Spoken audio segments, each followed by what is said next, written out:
All right, good morning, everyone. It's 9 a.m. and we'll get started. Let's stand for a prayer and a pledge of allegiance. Dear Heavenly Father, we thank you for a new day and for the sunshine and even for the rain. We just ask now your presence and your blessing and your direction in this meeting as we consider county business. We are thankful for those who come to participate, for those who work for the county. We just pray for positive interaction for the further improvement of this community. Thank you for our guests here today. We pray for our first responders, our servicemen and women, wherever they may be, that you protect them each and every day.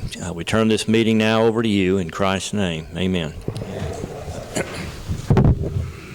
I pledge allegiance to the flag of the United States of America and to the republic for which it stands, one nation under God, indivisible, with liberty and justice for all.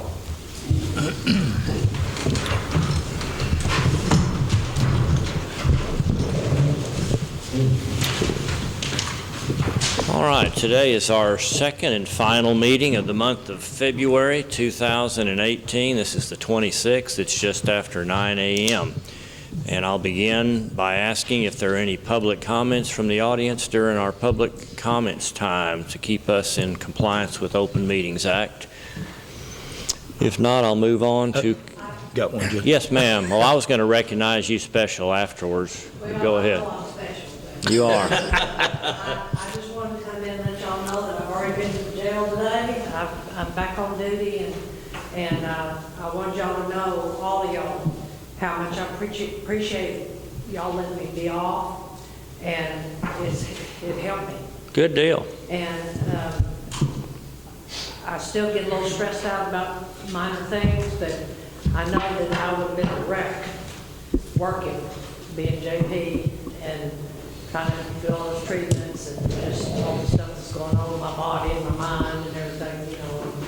I'm going to say that the chemo and the radiation is about 80% out of my body, I'm going to guess. I still have a little trouble thinking quick. I want to be a smart aleck, of course, and I'm a smart aleck because I used to be, but I think I'm okay to go back to work, and also wanted to acknowledge how much I did not worry with Terry being in charge. She did my job and hers. Charity helped her do her job. I love them, appreciate them, and so thankful that y'all let Terry take my place and hadn't worried about Flip. So, just wanted you to know that I'm back. She's back. And I appreciate all the prayers. Give all glory to God for me standing here today. And feeling better every day. And if I don't make it through the day, sorry. I may have to go home every now and then and rest. So, but we'll see. And I just want to know I'm back. Well, good deal. We have been in good hands while you've been gone. Terry's done an outstanding job. She's never bugged me. I've had to call her for help, but she doesn't call me for any help. And we'll have a time where we'll recognize her specifically now that you are back and tell her how much we appreciate that.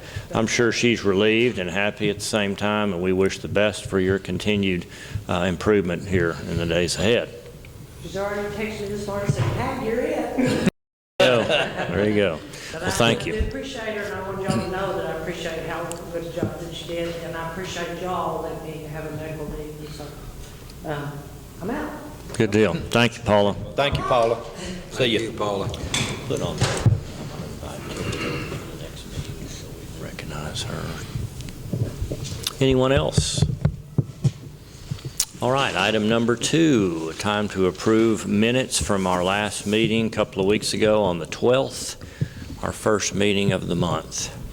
Make a motion we approve minutes. Motion is made by Commissioner Parker. Second by Commissioner Applewhite for approval. And all those in favor of approval say aye. Aye.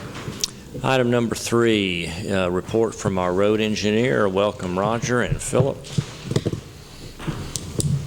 And of course, we'll have our workshop toward the end of this meeting, so we can get into details at that time, but nonetheless, this is your time. All right, good morning.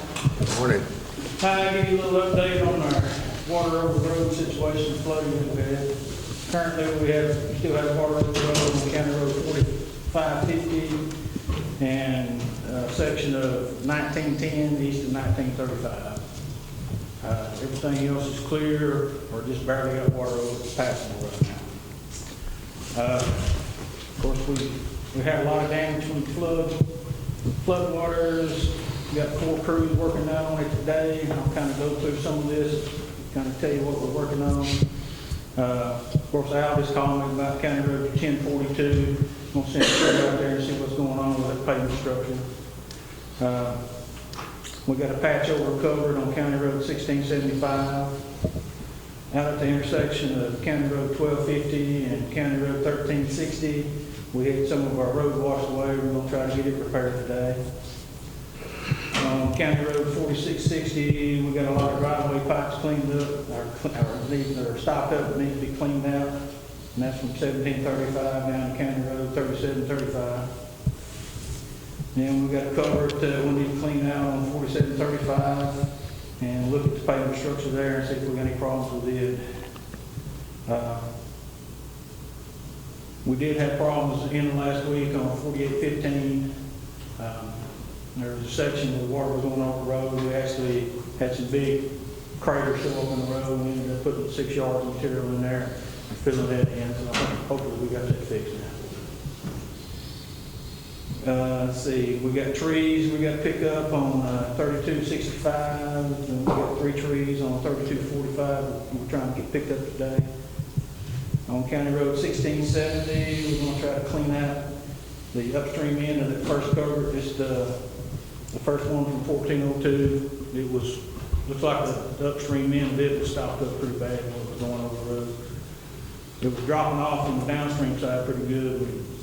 Something was going on the upstream side. Yeah.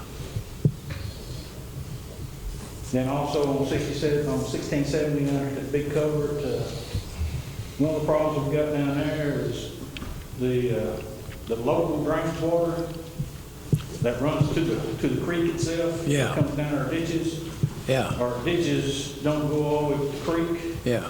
And both sides of the road yesterday were flooded on both sides of the culvert just due to the local drainage. Yeah. So we're going to clean out those drainage ditches and see if we can get the water drained to the creek, kind of help that situation. We got a tree we're also picking up on 3290. On 1925, this is the second big cross drainage structure from FM 71. We're patching. We're going to try to get it patched over top of it today. We lost some of the pavement off of it. On County Road 1905, we lost a piece of pavement out there about 10 foot by 20 foot. And that was on the south end, just north of what we washed out last time. We're going to try to get it fixed. Then on County Road 1220 and County Road 1250, we're going to get out there and clean out the upstream end of the culvert. Mike and Solid stacked up to the guardrail today on County Road 1220. There's still water over the road on 1220, but you can drive through it. And we got a whole bunch of sand on County Road 1250. We're going to try to get that bladed off. And plus, there's a little piece of pavement out there to wash away. So that's kind of what we're working on today, trying to get that fixed. We're going to continue patching potholes. This last week, or week before last, we were hauling wrap out of the 271 stockpile over in Precinct 1 and Precinct 2 mixing yards. Of course, last week we were dealing with high water too, trees across roads. We were unplugging driveways and numbers of locations and unplugging the upstream end of a lot of cross-running structures. Which brings us to another situation that I need to ask y'all about. The Sheriff's Office has been requesting that we put the barricades up at a lot of these flooded locations, not just put a piece of caution tape.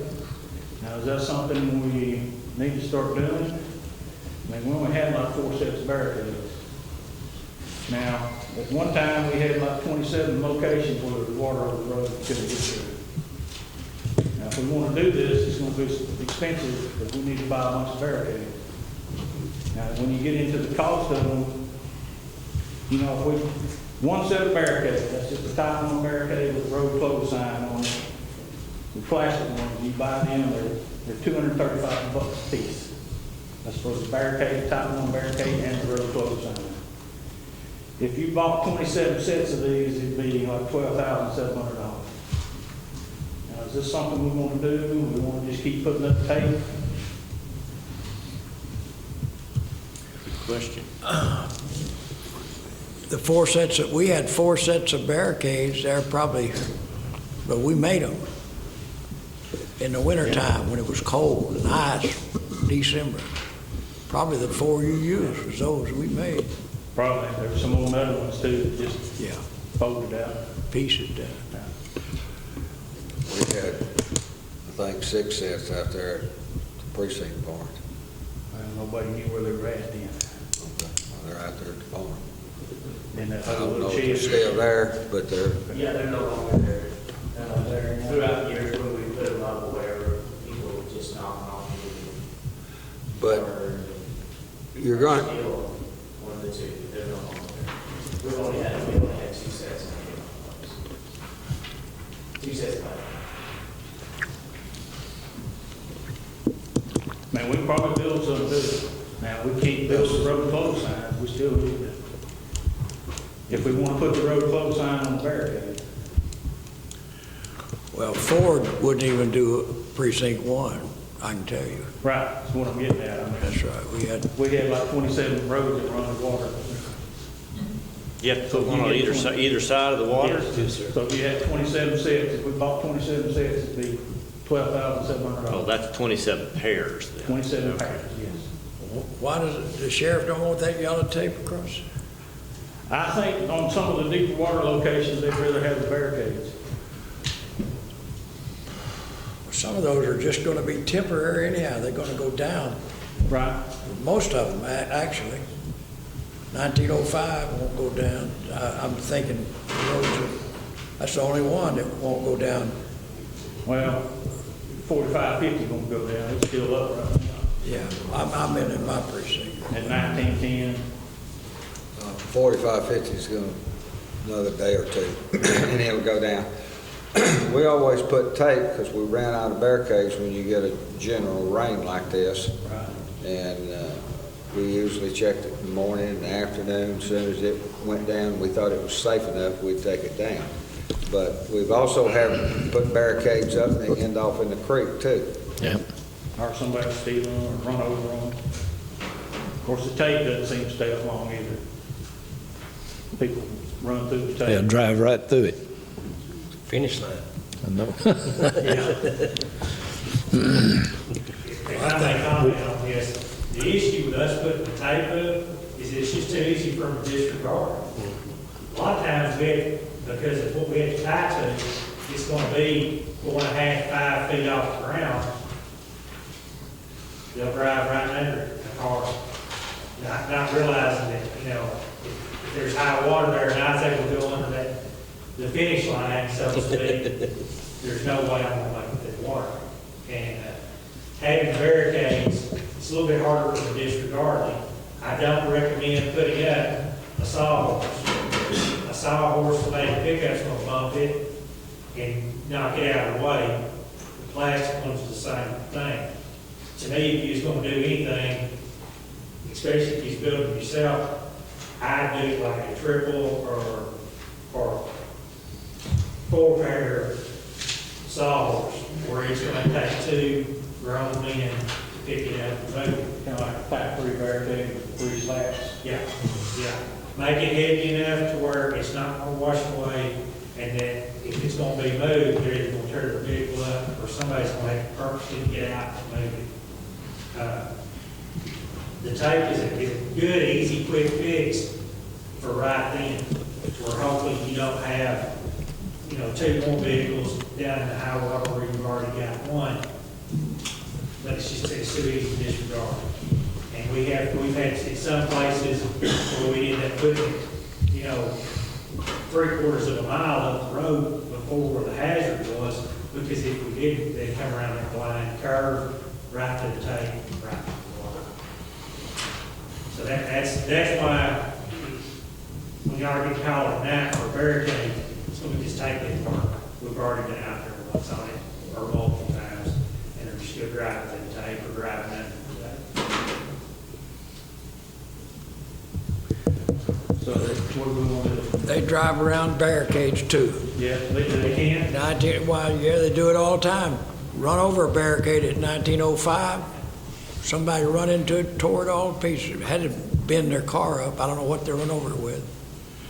It goes on all the time. Those things aren't immune. They'll get them out of the way.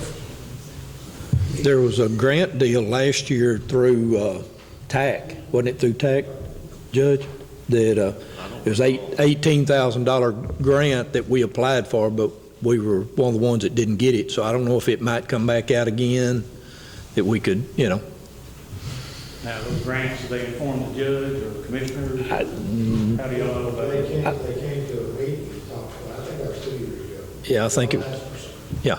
Or ads. Yeah, we asked for different stuff. Each precinct, you know, put in for what they thought they wanted or needed, and it was like up to $18,000. So might be worth contacting TAC and just seeing if, you know, if that is coming back out or. It was supposed to take Association County for the insurance program, trying to do things that help reduce crime. No, they have not offered that this year.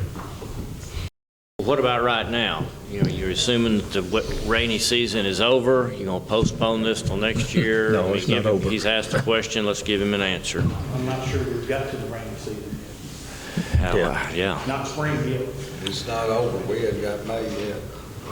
Yeah, we got 3 days of rain forecasted for this week too, so it's isn't over with.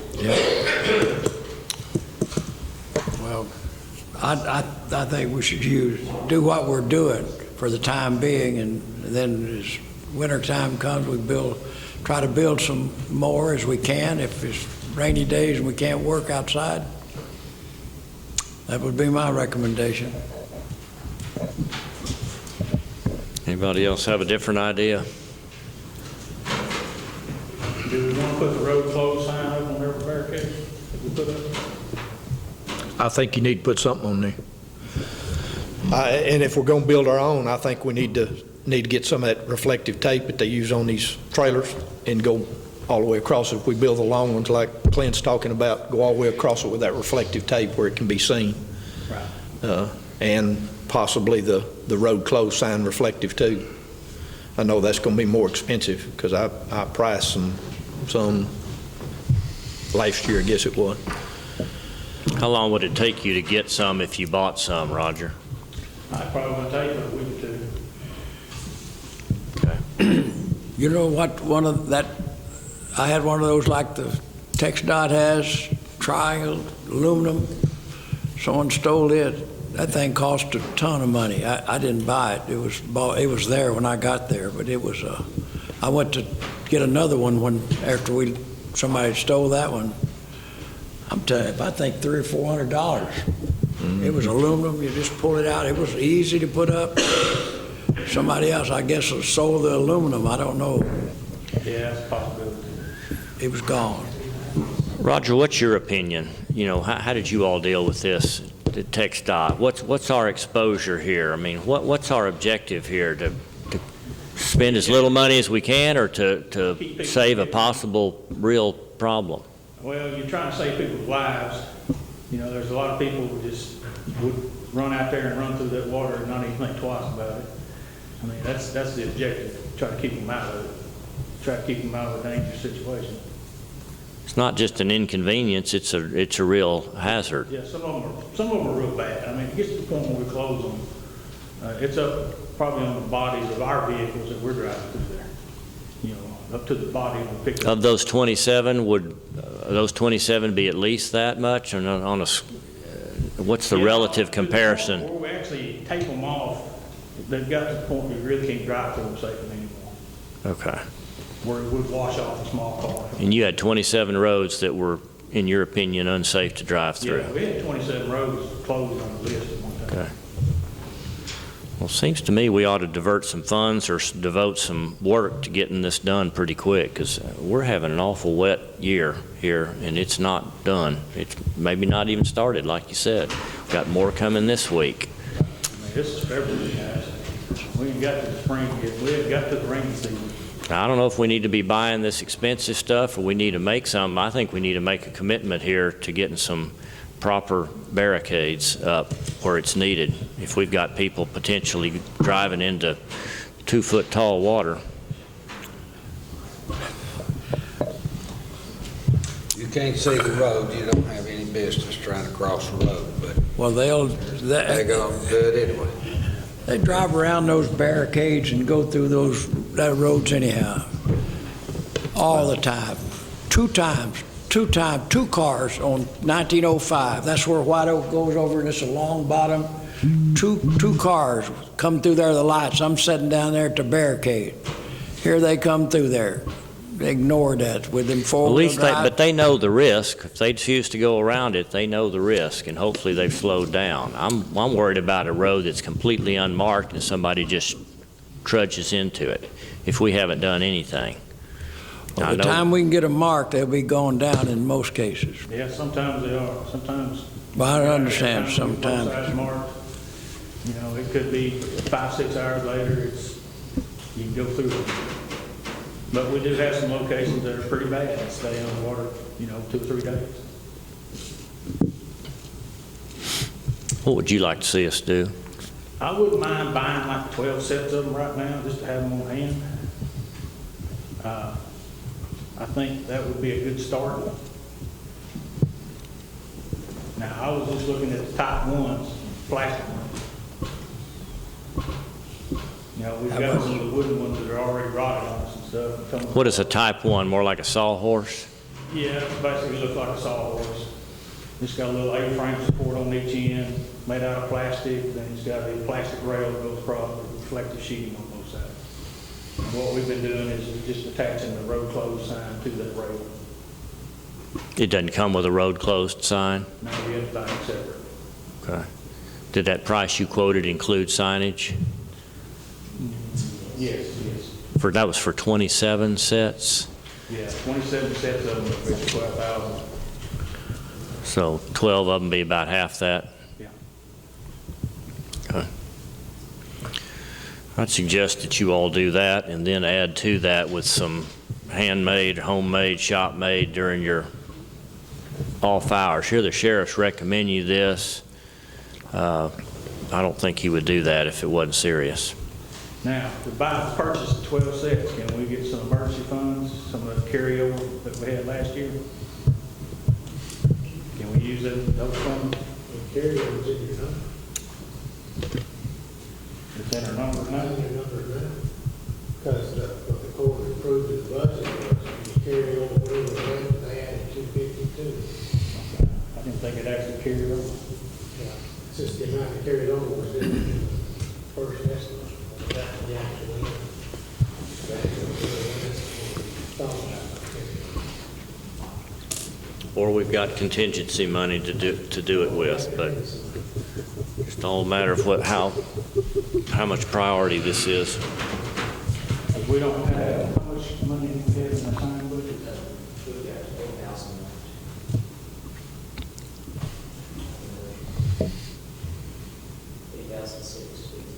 Of course, that's for all roadway signs. Okay.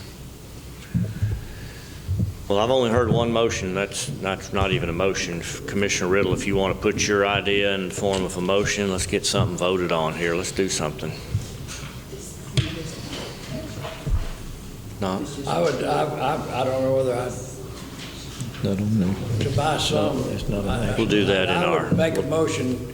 Tell you what, this isn't an action item. I apologize. Let's discuss this in the workshop where we do have room for action, but at least we can make a decision here as to what we're going to do, and we'll formalize it in item number 15. But that's about all I've got. We're working on the flood damage. We've got rains coming again, so we'll keep cleaning out structures, trying to improve that where we can. Not a lot of mowing going on, huh? No mowing, no side cutting going on right now. Okay. packing, and trying to get water done. Okay. Any questions for Roger? Comments? What was the total amount of rainfall that we got? Did you? We got probably 5 inches of rain on one day, then turned around and the rain was another inch and a half, 2 inches the next day. I think we kind of lucked out really. We didn't just get a bad flood. It looks like it rained more up around Talco, and out in Jimmy's area, we got pretty good rain. Mine was showing a little over 7 inches is what mine showed. Was that 2 days total or just 1 day? That's 2 days? Yeah.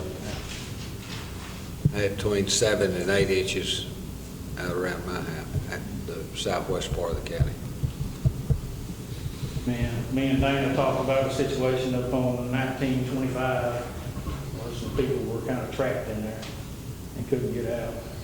I think there's 6 or 7 houses up there, when 2 creeks get up, they can't get out at all. So I think Dana's gonna check in on some more, and I'm gonna check in on some more. I think we could probably improve one of those structures up there. The one this is on 1925, the first structure south of FM 71, first big structure south of 71. It looked like it was the water on the downstream side was probably 1.5 to 2 foot lower than what was on the upstream side. So if you see that differential in the water surface, you can add more structure and actually help. If there's no differential between the upstream side and the downstream side, you usually can't help it very much. You've got to put in a much longer structure and get you embankment and everything up out of the water. This one would not be able to help. Still, it's not going to be cheap. Roger, one thing you probably need to look at that I just thought about is that big tank over on 4315. I noticed the other day that it was beginning to sink a little bit. It's been bad for a while now. It's about a 12-foot. It'd take probably a tank car to ever put back in there, but the bottom of it is rusted out nearly all the way through, and there's 2 sets of chicken houses down in there that they go to, and it's beginning to sink some, so I guess that it's folding under. So something that we're going to have to look at pretty soon, I'm thinking. That's on 4315? Mm-hmm. Okay. It's right down below where y'all done the work up on the hill, Okay. on that road where you reworked it up there. Yeah, I'm afraid we're going to have several of these old coaches that are rusting out the bottom, need to be replaced. Al's got one on 1670 doesn't look too good. And I don't even know what that one on 1925 looks like, whether it's rusted out. I know it's a 6-foot diameter, looks like an old gas tank or something, instead of a railroad tank. So, well, we got a lot of those too, that are rusted out at the bottom. Mm-hmm. Anything else? Thank you, Roger. Item number 4, consider and possibly approve security enhancements for juvenile probation. That's up on our 4th floor, which includes additional lighting, door lock hardware, audio and video additions to the entry door, and a connection to the county video system to be paid out of the security fund. So we've got Paul Lindsey, our security consultant, and Brian Clayton, head man with our juvenile probation. Thanks, guys, for coming. Well, I appreciate the opportunity to bring this to Commissioner Court. Before I get started, though, I wanted to mention the fact that we've used the metal detector now. Tomorrow will be the 4th county court that we've screened with that. We're utilizing the reserves from the constable's office, who have been very helpful in coming up and screening for us all day long. They don't get to pay anything, but they do an excellent job. Lisa and Harold have been more than helpful in trying to make that system work and make it work cheaply as possible, I guess you'd say. We haven't had to hire anybody to do that yet. So I just want you to know that system does work. It works well. We don't have anybody standing in line out there for more than 2 or 3 minutes at the most, and that's right at 9 o'clock time. that system works real well, and that particular metal detector works great. What me and Brian have been talking about for some time now is to try to enhance the security for the 4th floor. They have a lot of people coming and going up there. Sometimes there's some pretty angry parents as well as juveniles, which definitely need some supervision for sure. But anyway, we look at the system. Dennis... Describe the current situation up there. It's just come on in, because there isn't anything. It's just the door opens up and you're able to go in and tell them who you're there to see. You can access it from the elevator itself and from the bottom floor. And the new system would allow us to close that front door. It's a audio and video system, which you go up and push the button at the door, and it allows Maribel to see Maribel is the secretary there, see who's at the door, and ask them who they're there to see. And she can either buzz them in at that point or get the juvenile probation officer to come greet them at the door. It's a much better system. There's one like this down at Guaranty Bond. I had Dennis up there. Dennis has worked with us on putting together this particular bid, and I left a copy of that for you guys. It should be paid out of the security fund entirely. It's around $3,800 to put this system together, and it would give them to really enhance their security up there on the 4th floor. It also has a monitor system in it that allows it to connect with our entire video system. In other words, I can see it there. The sheriff's office can also see who's coming and going. It records not only visual, it does a little different from ours. It actually records audio when somebody's coming up there. And it's on like a little 30-day rotating loop, depending on how many people come and go and hit that button. But it's a good system. We can go back and look, see who was there. And we can also, we identify them as well, because they have to say their name before they come in.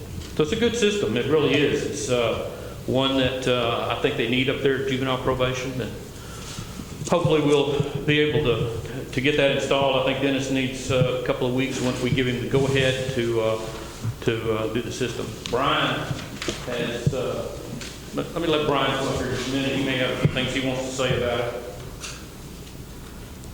Welcome, Brian. Thanks to the court and judge letting me come speak about our security issues on the 4th floor.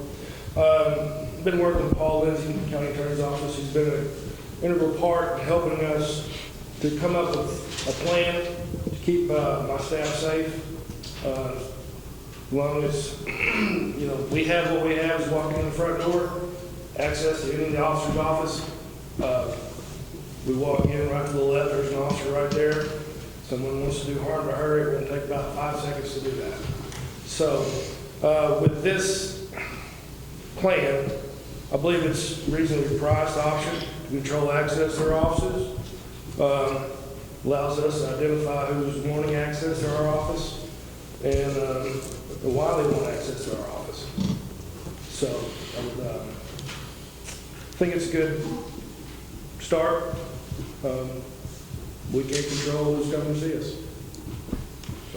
Originally, we talked about having more of these monitored desks so that more employees besides Maribel could do this, but this would include just her desk able to monitor through her computer screen, right? Right. In other words, we eliminated the expensive option of having everybody be able to look at their computer screen. So it's not a Cadillac setup. I think this is an appropriate setup up there. It includes some additional lighting outside that door to be able to light their faces and see who it is.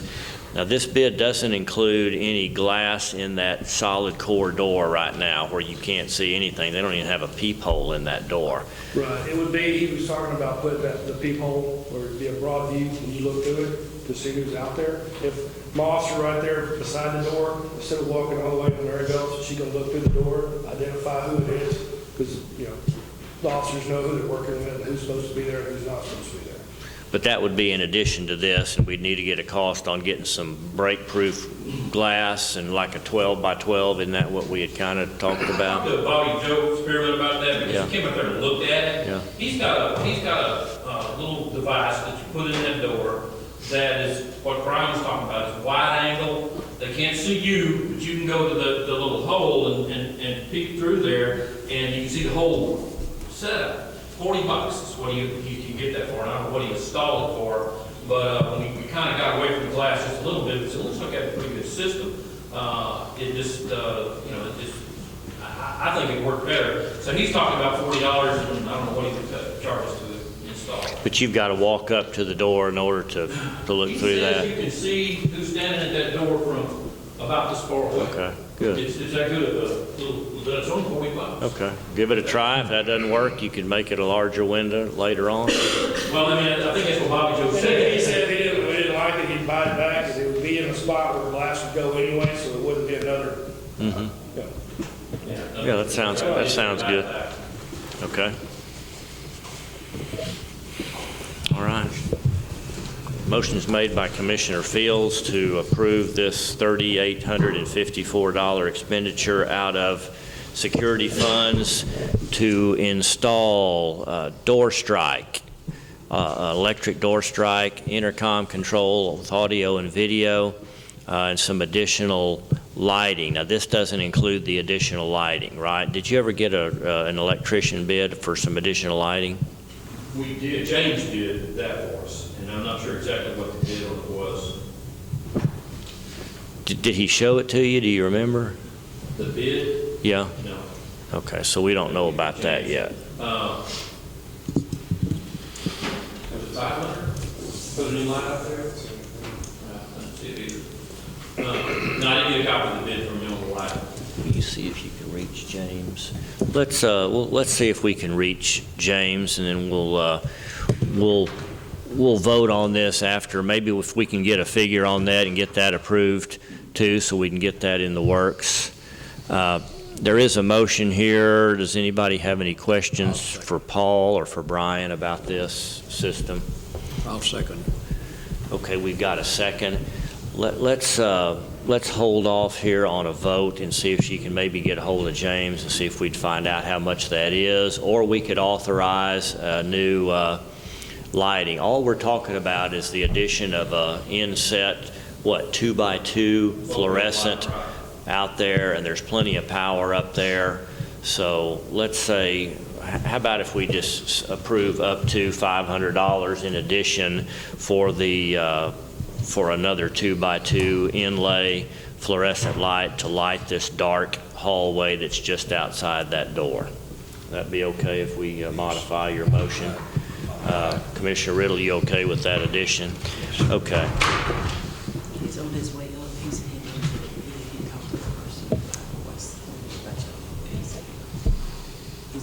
He's on his way up here.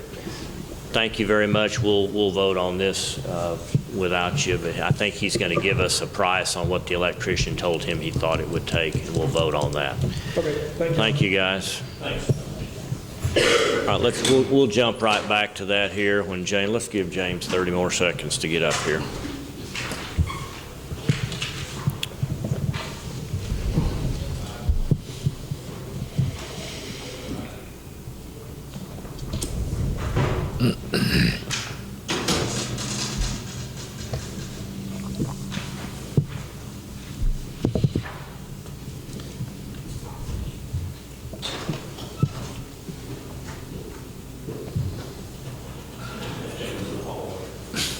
James, what'd that electrician tell you he thought it would take? Around 500. Around 500.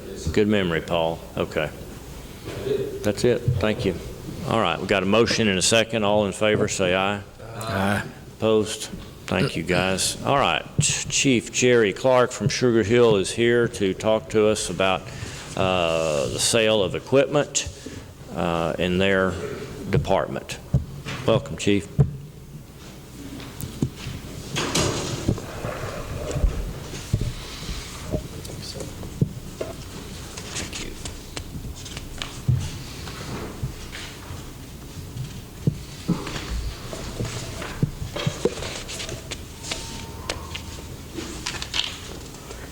Good morning.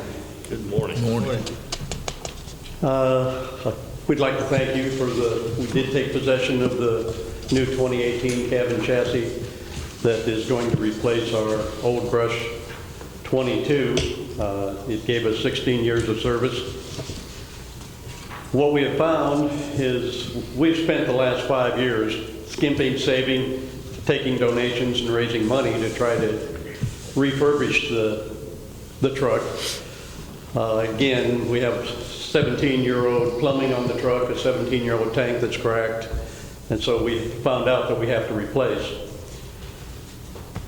What we ran into is last year, part of that savings we had to refurbish the new truck was taken away when the old Wilkerson gym was taken down.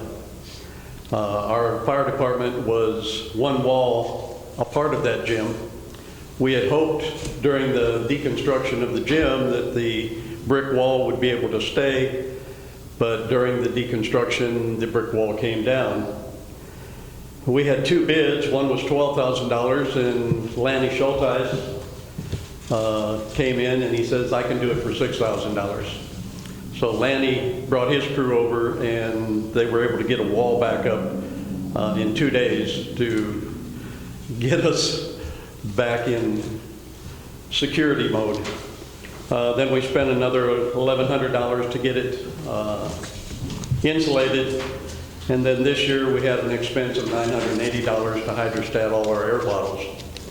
So that took a total of our savings of $8,000. Giving you pictures of the wall as it was taken down and what it looks like now after they put it back together. Lanny did an excellent job. The last page I gave you is what it's going to actually cost us to refurbish the truck and put it back into service. We don't have the welding shop that other departments do have. We don't have the welders. So the Faber Fire Apparatus, they're folks that build brush trucks, and they have given us a bid of $5,452 to take all the components off the old truck, replace as needed, and put onto the new truck. All the other items, those marked in green, are things that we have already purchased and put on the truck. Some of the things we felt that we could hold off on and do as we, in other words, a 2-year project. But it comes to a total of $12,520 to refurbish and re-rig the new truck. So what we have is we ran short of money. What we're asking is that we sell the old cabin chassis. What we would like to do is put it up for bid. We have paperwork that we picked up off the internet showing how the correct process for bidding works. And that's what I'm here today, is to ask if we can go ahead and sell that cabin chassis. Tell me again how old that cabin chassis is that you're proposing to sell? 16 years. 16 years, okay. What kind of shape is it in? Actually, Dana approached me on it, and he thought it might make a good road truck for the county. The body only has a couple dings on it, but other than that, it's in pretty good shape. The problem we have, and thanks to the Commissioner's Court, once these trucks reach a certain age, they're all pulling 300 gallons of water. A gallon of water measures in 8.33 pounds per gallon, so they're pulling quite a bit of weight every time they pull out of the station. So that's the reason why we approached you folks years ago, and we decided at a certain age we probably ought to start replacing these things because they're running up and down the roads at 60 miles an hour, pulling that much water. You really need to have a dependable truck underneath you. So last year we had a problem with the tank, developed a crack. We took it down to Faber and they were able to get it patched, but they told us it wouldn't hold. The new tank is $3,000. So again, it's 16 years of service, parts wear out, they break. The proposed items to be sold, what's a realistic estimate of what you can get for it if you sold it outright to We went out outside on the the county? internet, and due to the mileage, we found them on the internet for $15,000. Again, that's a pristine truck with low mileage. What we felt was that we would do an opening bid or a minimum bid of $8,000 and go from there and see what it drew. Because we felt that it would definitely be worth $8,000 in the condition it's in.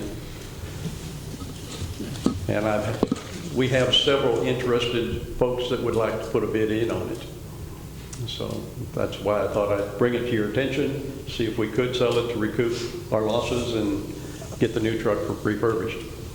If we can't come up with the funds, we look at it as a 2-year project to try to get the funds to finish off the truck before we can take the cabin chassis and return it back to the county. Okay. And again, I'm really not sure if I think Commissioner Fields is the only one left that that remembers.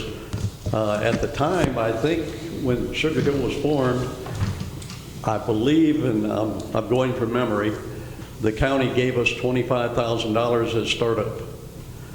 And I think as part of that startup, we purchased radios, we purchased a cabin chassis, and we purchased some motor gear and wildland gear to protect the firefighters. So that's the way I remembered it. I don't know. So that's why I feel that it probably is something that the county has interest in. Dana, your thoughts on this? Well, it's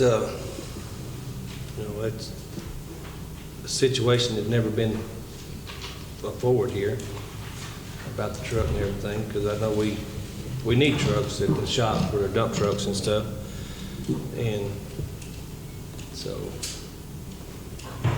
I was just, I didn't know what was going on, how they did it, or what they was going to do, and Well, at one end of the spectrum, he's saying, let us sell it, keep the Right. money, and use it for these unexpected expenses. The other end of the spectrum is what? You're suggesting just give it to the county. We bought it for you originally. The money ought to come back to us, and we can use that, or we can use that vehicle.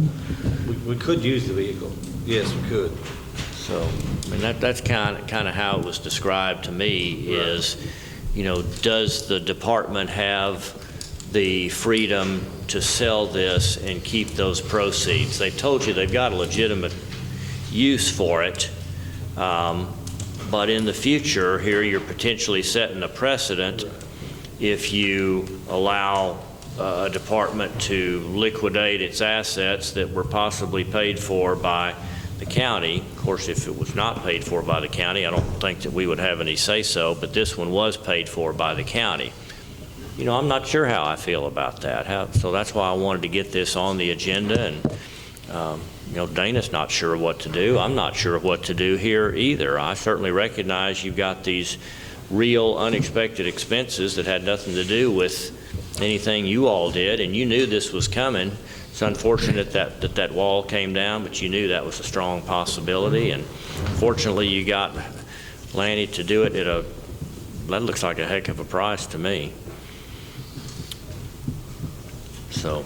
Well, there is a third option, and the third option is we could put the new truck title up for a lien and borrow the money to refurbish the rigging of the truck.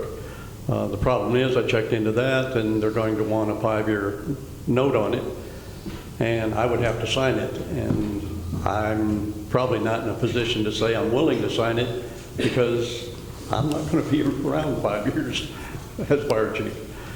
So that was the other problem we had. Mm-hmm. Who did you check with, Jerry, who did you check with on the financing? Guarantee.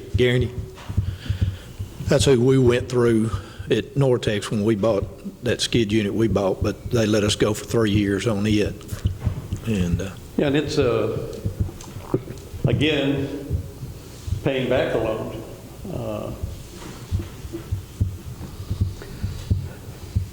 Kind of you're darned if you do and you're darned if you don't. mm-hmm. How many miles is on the truck? So, right at 10,000. You don't find too many 17-year-old trucks with 10,000 miles on them. But again, they're hard miles. What size truck is it? A 350. 350. Heavy, or Super Duty.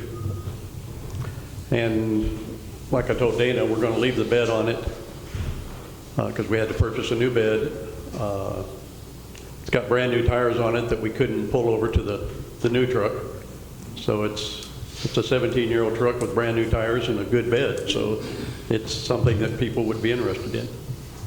And I think that's why Dana caught his eye, because it'd make a good truck to somebody that's just going to do light-duty hauling.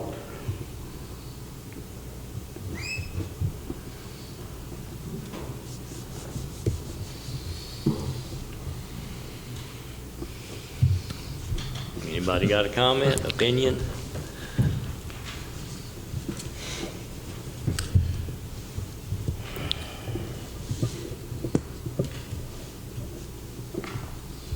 Because I'd just like to know what somebody else's opinion of, because like I said, it never had dealt with this before. And to do the right thing, you know, do whatever we can do with the taxpayers and the fire department. Trouble is, we have a lot of 350 trucks in the county already. And then the one that's in, at Precinct 1 is like a 98 model, 99 model, and it only has like 30-something thousand miles on it. And it's 20 years old. And we've got, I don't know how many more.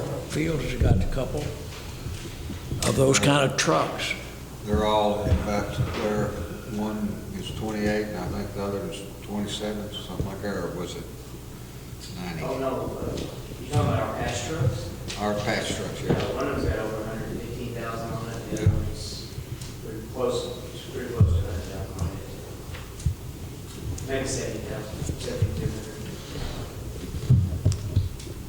That was the reason that I asked about the one from Nortex and the one that the city turned back into us, because mine had, one of them had 158,000 and the other one had 170-something thousand on it. And that's what I was going to do with those, was take them and the two fire trucks and replace my two old ones, because they were both 96 models. And they had that many miles and all on them. The clutches were bad and the engines were leaking oil and leaking water and all of that. So that's the reason that I took those two to use in mine. They said they didn't need them, either one of them. Of course, the city always turns theirs back to us that, you know, we purchased for them. And so that's what I'd done with those. Would this truck be a worthy addition to our fleet? Yes, it would. On our trucks, they're just, I think they're 78, 79 model trucks, and they're just outdated, and they got a lot of miles on them. You know, our little patch trucks. What kind of interest rate would you get on that loan? They quoted fairly low. It was under 5. What I was going to ask was, you were looking at borrowing it. How long were you looking at borrowing it for? Well, we were thinking the 5 years, so we weren't stuck with a large payment. Well, why couldn't the county I buy mean, it? say, our county, we did Jimmy's last. I don't have a problem with that. At zero, can we do it at zero interest? That's what we were doing. If they assisted the county. Well, I think let's make this work for both parties. If we think we can use that, let's. And you need $12,520. No, not currently, no, because we've already Done. We've already knocked off $3,000 to $4,000 worth of the expenses. What do you still need in order to do that you might be interested in asking from the county? I think we're looking between 7 and 8 to finish refurbishing it. And if we let you pay out over 5 years. 3 years, 5 years, well, that'd be an awful low. I think the interest, I could pay it faster, but we're not paying the interest. Mhm. Under 4 years, at the same payment. I get it down to $150 a month or something like that. We wouldn't make you sign a note. I mean, we would make you pledge your own car or anything. As long as I don't have to put my name on it, I'm good. Well, I just don't think I want to get into the habit of allowing departments to liquidate equipment that was originally paid for by the county. I think that this suggestion might be a good alternative. We can utilize the truck. We can loan you this money at whatever kind of terms you think you could live with, whether that's 4 years at no interest to get you back square. I don't know that that's the right answer in this situation, but again, I think that's what I like. Well, I know it's got low mileage, but it's, as he was talking about, it's hard miles on that. Mhm. And I think it can be an asset to the county by reusing it as a patch truck or something like that, because I know, it comes back any type of piece of equipment is maintenance. That's the key to everything. You want a truck to last a long time. I've got an 88 tanker truck, best truck you got, isn't it? Well, it's 88. I understand, but it is in excellent shape for that age. I mean, here's another way to look at this thing if you want to be sure we're considering all aspects of this. Once you purchase a vehicle and give it to a department, do you still feel like you have some claim to it, or is it then their asset for them to do with as they please? In other words, how much are you going to hold on to? How much right do you have to control what they do with that once you make that purchase for them? Are we denying them something they ought to have the right to do? I don't know the answer. I'm not trying to lead you a particular direction on this. I'm just trying to think about it. To me, as long as that truck is used by the fire departments, they have the use of it. But say a fire department in 20 years, people decide they don't want to fight fires anymore. And I think the way the bylaws are set up, if I remember correctly, the trucks and stuff like this that we paid for come back to the county. We can redistribute them to another fire department, or we can sell them.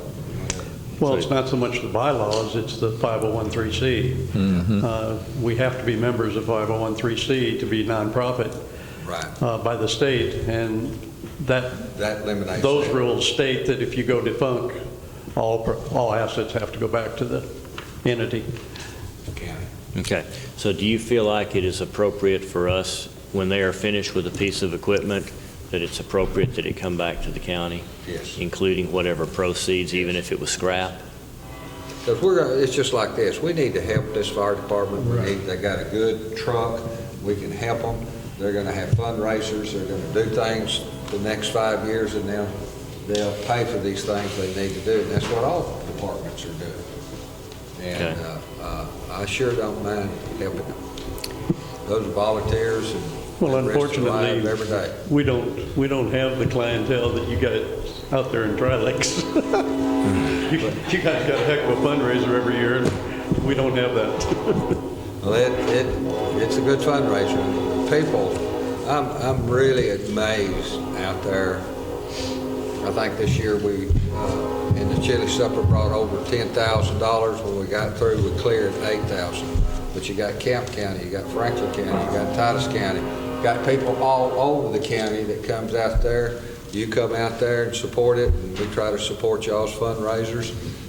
But that's saying a lot about the people. They really appreciate that fire department. And I know yours do too. It's a two-way street there. And we appreciate all what the volunteers do. So, do you need a motion on that? Do you think, what do you think is the figure that you're comfortable with? And I guess we can, let's approve an up to amount. And if you don't need quite that much to borrow, fine. I'm thinking up to 8,000. 8 or 9? 8, be okay? Okay, here's what I would suggest is that you accept a return of this vehicle that we are describing here back to the county for the county to do with as it chooses, and for the county to loan at no interest to Sugar Hill Volunteer Fire Department up to $8,000 over 4 years, 5 years? Yeah, I'd say maximum 5, but we can see what that's going to break down to. Okay. Well, 'Cause 4 years, $100 a month is going to be $4,800. So it's going to be pushing, $200, $175, something like that per month. And the other thing is we had talked about trying to do a fundraiser, and if we can do one that brings in half of that and pay it back to the county.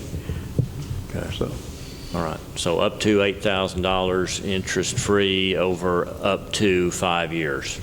That's my motion. That's, Second. did you get that? You want me to run over it again, or you got it? Okay. No, Commissioner Fields is making the motion, and the second came from Commissioner Applewhite. All those in favor say aye. Aye. Opposed? All right, thank you, Chief. Hope so this I is need a to see and, okay. money lady. Money, right there. Okay, have you got my paperwork on this next deal with medical equipment?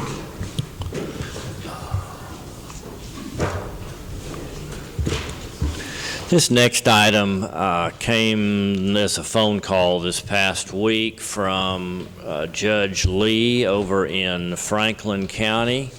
And here's the situation. We've got some surplus.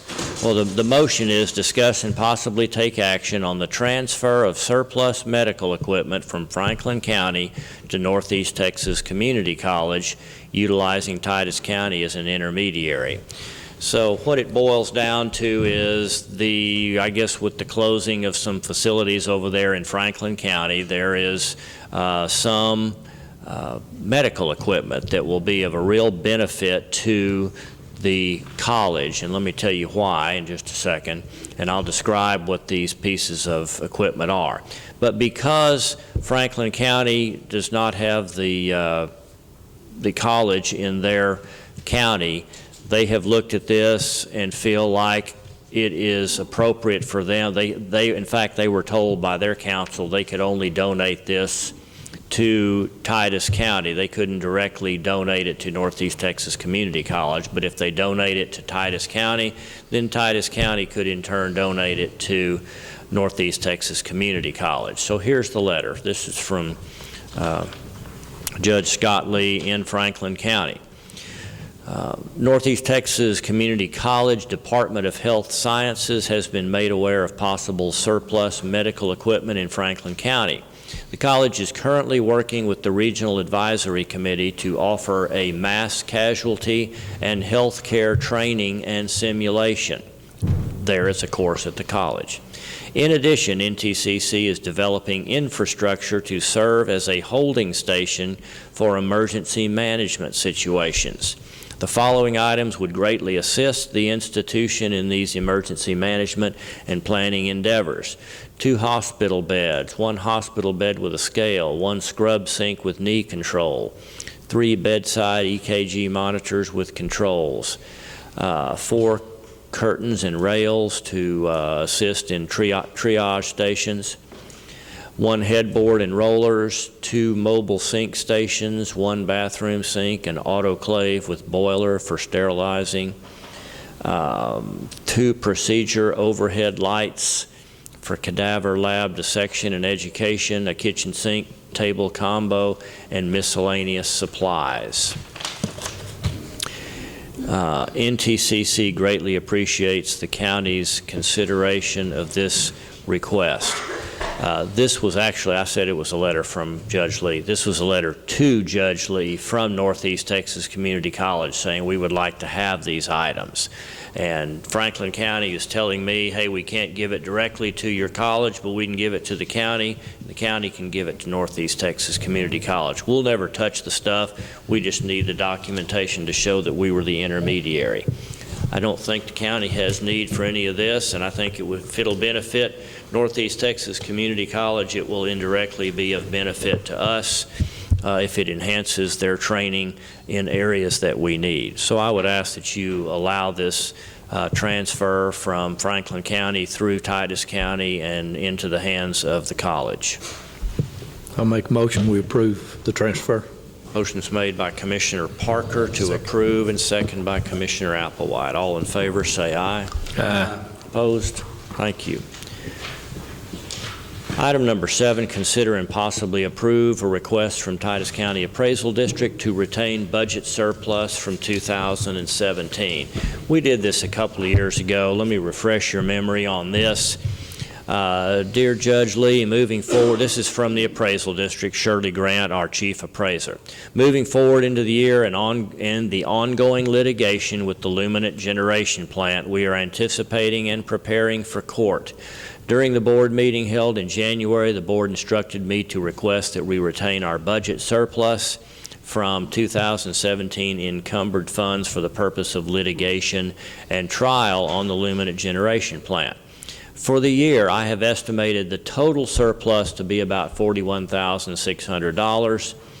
This amount, along with the 2018 budgeted amount of $40,000, will be used in preparation of the documentation and the actual cost of appearing in court.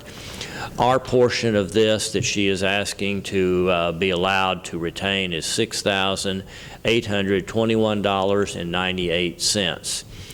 Now, if you decide to deny this, and you want your money back, just remember that when their budget funds get tight and they don't have any more money to spend on the litigation with Luminant, they will be coming back to the counties and asking for additional, whatever the word is, asking for additional funds in order to pay for litigation that basically directly benefits us. So the figure she's asking for from Titus County, $6821.98. I'll make a motion, we leave it. That we allow them to keep it. Motion and second, Commissioner Riddle, Commissioner Fields. All in favor, say aye. Aye. Okay, thanks. Item number 8 is approve recording in the clerk's minutes the district judge's appointment of County Auditor Carl Johnson effective March 1, 2018. Again, we're just approving the recording in the minutes. We're not deciding on whether or not to approve this appointment. We've done this before each 2 years when this appointment is made. Make that motion. Motion and a second. Commissioner Fields, Commissioner Applewhite. All in favor, say aye. Aye. And now we need to approve a bond for Carl, and Commissioner Fields makes the motion to consider and possibly approve the bond, and Commissioner Applewhite seconds that. How much is that bond, Carl? All in favor, say aye. Aye. All right, we are here at our oral and written reports in item number 10.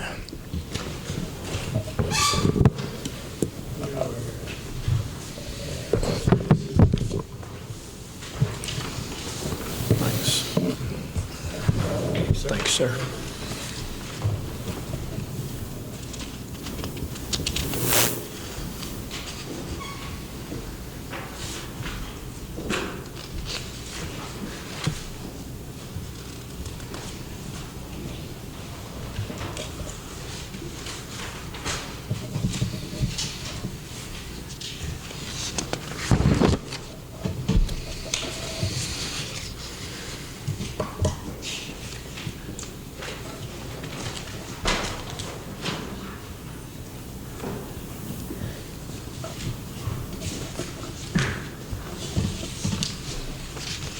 Thank you, Jerry.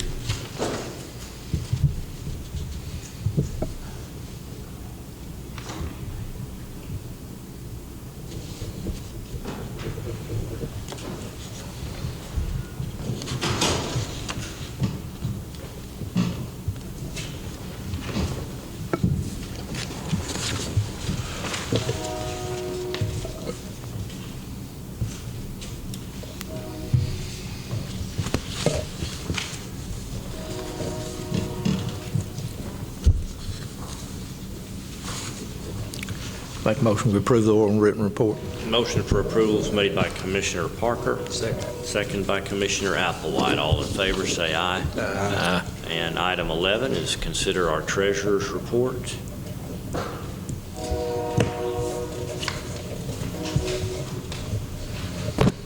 Thank you, miss. Thank you very much. Thank you. Thank you.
Make a motion. Motion is made by Commissioner Applewhite for approval.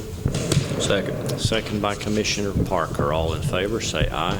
Aye. Opposed? Yep. Unanimous there. Item number 12 is approved budget amendments. No budget amendments today, so we'll move to item 13 to approve pay orders and payments of our bills. Make a motion to pay our bills. Motion's made by Commissioner Applewhite. Second. Second by Commissioner Parker. All in favor, say aye. Aye. Opposed? There are none. Item number 14 is closing comments. I'll start with Commissioner Riddle today. No. Commissioner Fields. There's one topic I really want to bring up that I want to our schooling down at A&M I thought was really well. I talked to a lot of people, see a lot of people. I thought it went good. But one of the problems we're always having, and the counties have to deal with, is unfunded mandates. And it's the same thing. The state's coming back, wanting to put stuff on us, for us to come up with the money. And I truly think there ought to be a constitutional amendment. No unfunded mandates without, we need approval from the people to do that. I don't think there should be any unfunded mandates. I don't think the state should have, for example, what they've got going this year is a DPS accident happens out here. We go out there, DPS officers investigate it, and they send us the bill for it. You know, my point is this: who gets the money? If they're fines or tickets or whatever that's set, who gets the money? The state does. And I just think we should never get a bill passed down to us that we have to come up with the money. That's just not right. Did that several years ago. The court system in Titus County, we have to take money out over here. At the end of the month, we had to send them money. And we get paid for nothing for doing that. That's an unfunded mandate. It should not be put on the back of the county taxpayers, things that the state of Texas wants to do. They should fund it, not the counties. And that's, that has always been a problem, and they continue to do it.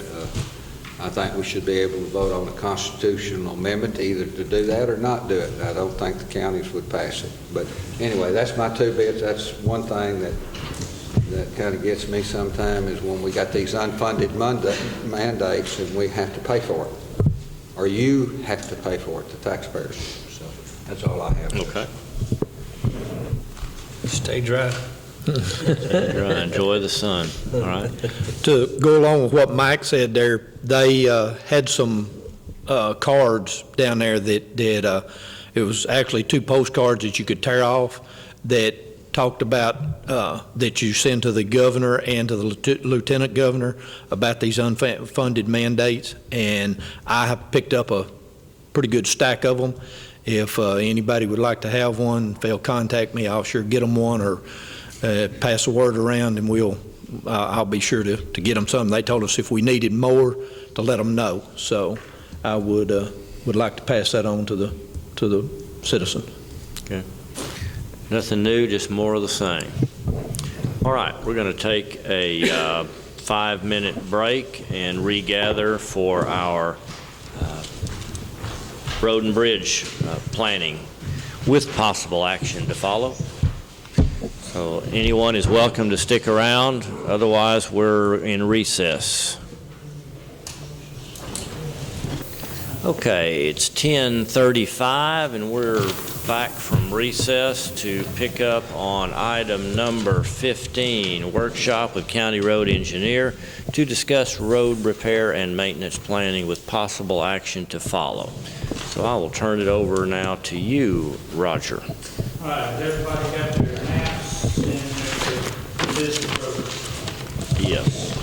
I took the priority orders that y'all gave me last time, and I come up with the prioritized bids over here on the right side. One down to number 17. I've only got enough seal coat rock stockpile to do about 9 miles of road. Okay? Bless you. So I didn't want to buy any more until we can get to the point where we get to that. To this 9 miles of road.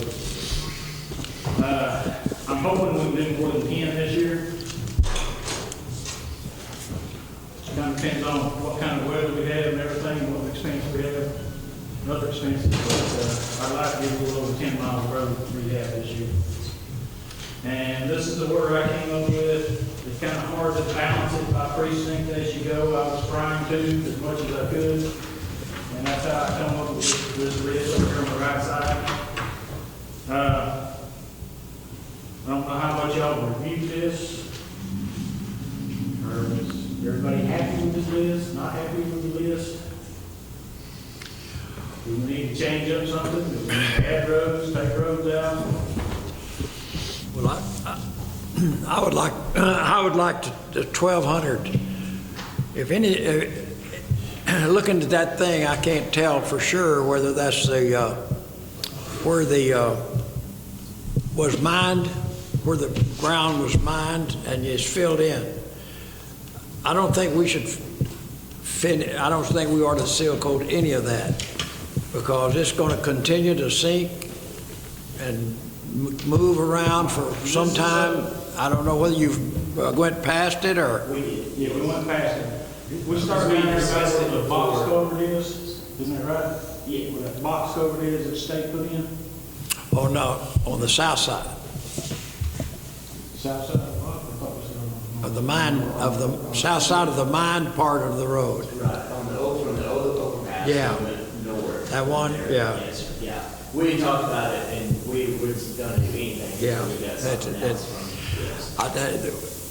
It goes a little where we tie in, doesn't it? Yeah, A little past on there, this side. up From there the- where Mr. Fortner lives. I have a problem with the city now. The city's telling this woman that she's this side of the city limit sign. They say that's not theirs. It's not mine either. So The city limit sign. I guess that's something we need to get straight with the city. on what- they're bad. what they I don't know think. I really don't know what you're talking about. Well, like on the Old Parish Road, 1200, there's a section of it that's the city's, and there's a section, and the rest of it's ours. And apparently, when people call the city, they say it's ours to maintain. And it still gets inside the city limits. And then what was the other road? It's the Neville's Chapel Road.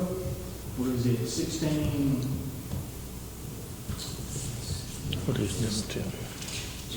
3210? 3210. No, not 3210. No. No, 16. Oh, yeah, 1612. They say they're, Yeah. the city says it goes right up to the ditch. Yeah. And I got the whole road. They don't have half the road. They say that they have a, So that's the question there. Do we keep maintaining that road? I thought the city took it all the way in inside the city limits. By law, if they got part of the road, they own all the road. they say they just own it up to the road. They They annexed got it. to back off past the fence then. I imagine they would. But we need to clarify. You buy up to the 1612, road. I wonder if that keeps coming up. That's moved up to city property, that whole road. If it joins that county road, it becomes a city road. Okay. Well, I understood it, the city owns everything on the south side of the road.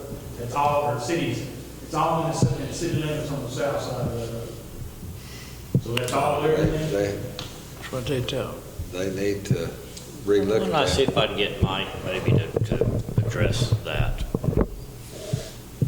Because they don't need to be telling people to fire to maintain, it's actually theirs to maintain. If it goes up to that road belongs to the city.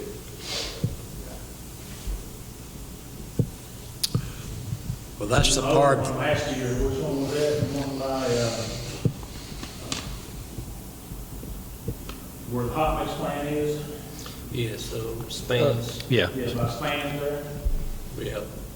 The They, city's not mowing. yeah, they was writing people tickets for not mowing the right of way that the county used to, and they took it over and said they don't do right of ways anymore. That's the taxpayers' dividend, have to take care of that. Really?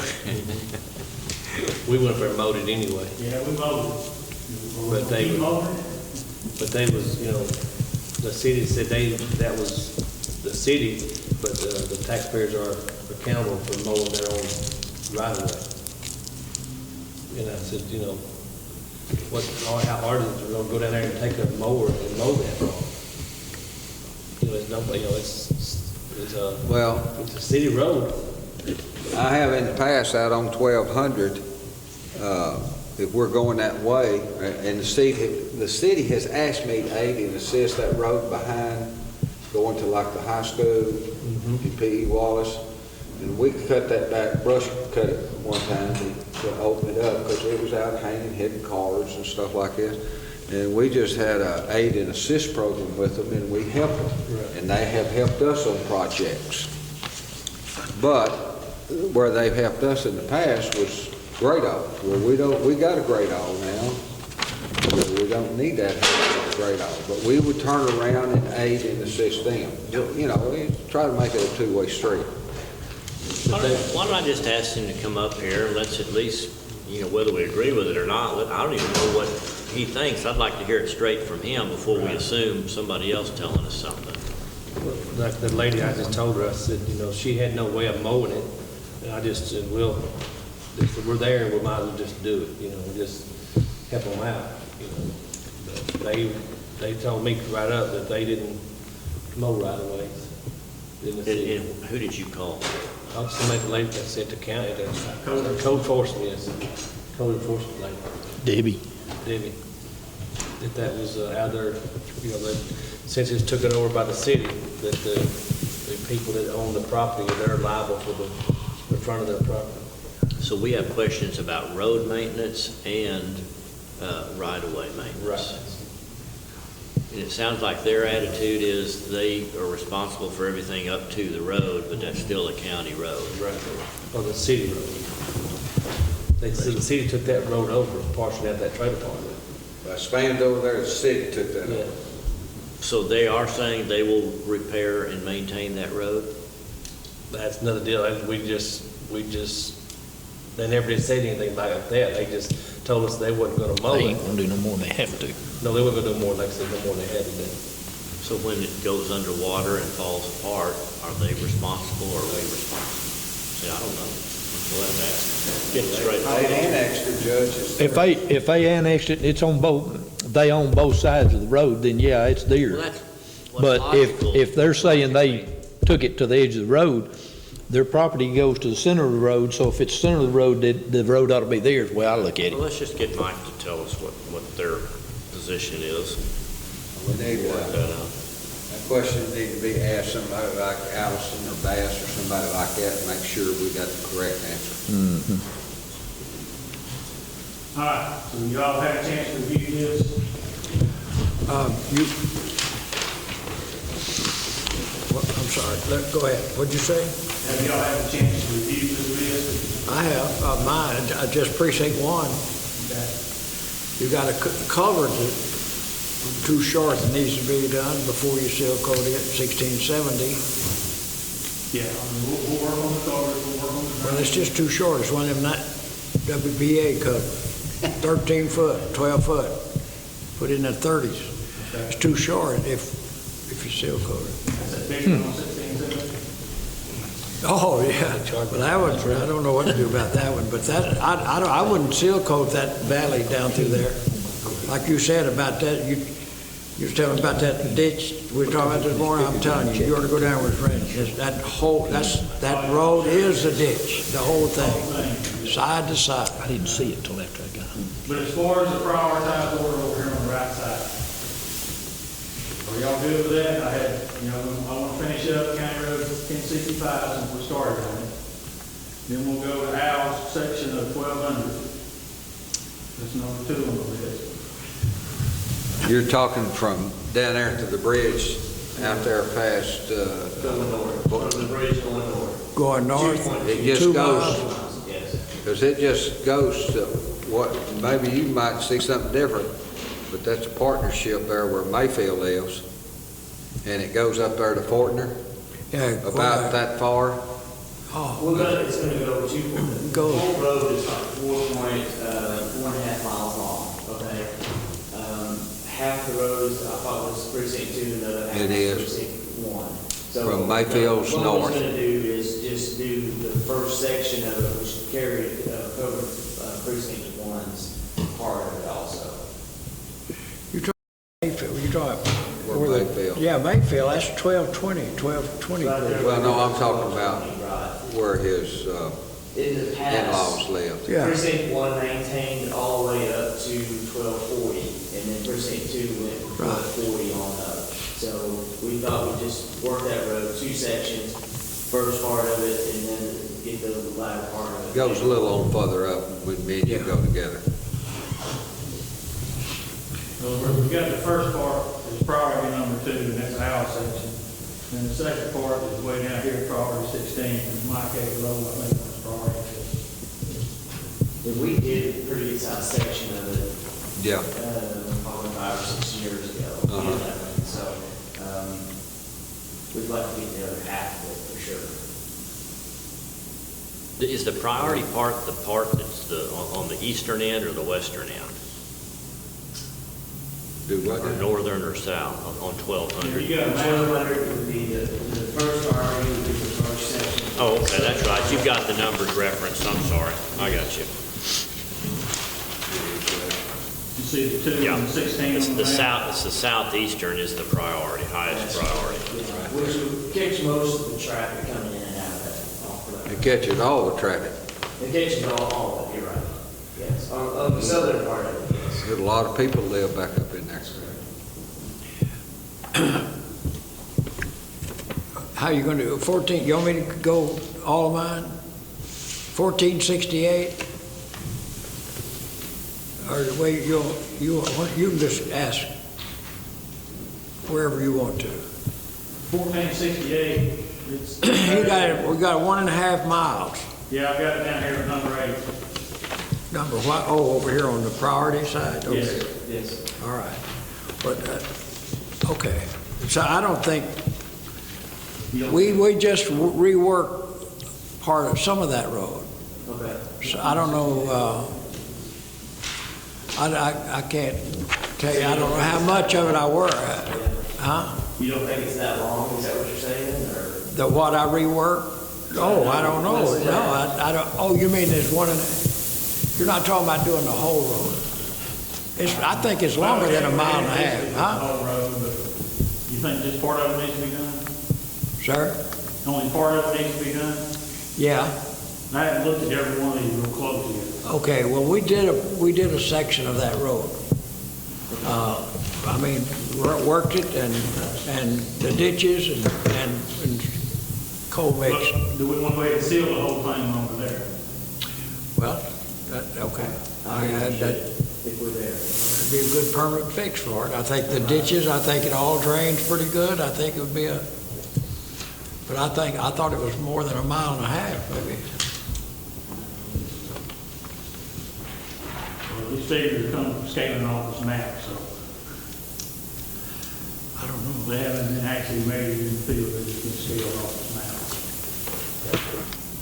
But we did want to go measure all these and then y'all change, all of them. Yeah. And we're going to do it again. So we was going to wait until after this meeting to scale from that, give us approximate, and then after this meeting, these are our definite what we're going to do. So then we're going to go out and measure, we're gonna get a width. colors we're going to do, so that they have a, more definite kind of cost on what, we're looking at. Because some of them, it's not going to take very much to get brought up to where we chip seal them, and some of them just going to get a total rehab, where it's going to cost quite a bit. Yeah, and I know over there three, some of them roads are travel pretty heavy, or worse than mine. And the threes, the roads in three are in pretty bad shape, they are compared to everybody else. Yeah, and three, yeah. And so a lot of them in three are going to have to be completely reworked. All right, so back to our priority order. I had 1065 first. I had the south section of 1200 as the number 2. I've got County Road 3210 as the number 3. Number 4, I've got County Road 4660, which I don't think it would take a whole lot of work to get 4660 ready. But No. still, it's going to add up on the seal coat cost. Is that the section between 49 and 1735, or that you got here? This goes from 49 all the way down to 4640. Okay. So that's north and south of the school. North and south, good, okay. It's about 4 miles long. But it's 2.4 miles. Yeah. Yeah, 2.4 miles. Get my numbers and my miles mixed up. And then number 5, I had County Road 2330. That's just a little bit short road. Yeah, that's a little bitty short road. So, since I'm trying to make up some of the precinct 2 here, so I went to County Road 2470 next. Well, 2470 now has got all them chicken houses on it. I don't care what you do to it. You put concrete on it, it's gonna tear up. Yeah, but it's got deep ruts in it right now. I know. We need to do something. I think we need to do something with it. One of them truck drivers, you come down that road, start at the edge, and go all the way across, and they go the same route every time.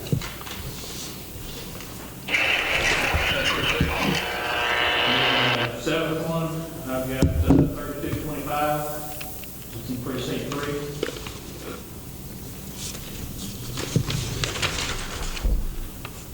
Number 8 is County Road 1468. And that's Al Road that we were just talking about. Yeah. It's 1.5 miles. Number 9 is County Road 3150,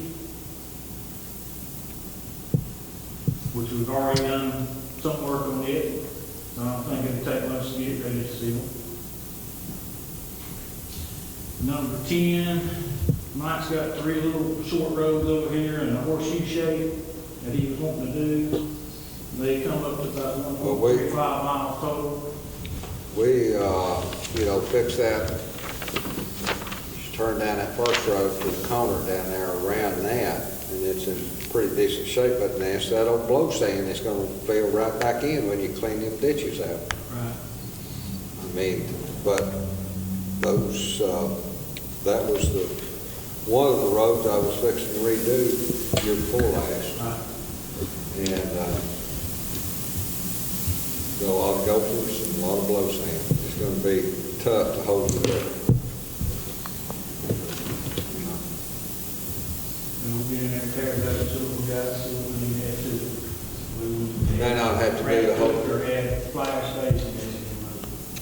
not have to do the whole road, that corner we fixed down there, but it you know, I think it'll be fine 5, 6 years, then you're gonna have gophers and sand and everything else. See, by the time we get to number 10, we've got an accumulation of 15.85 miles.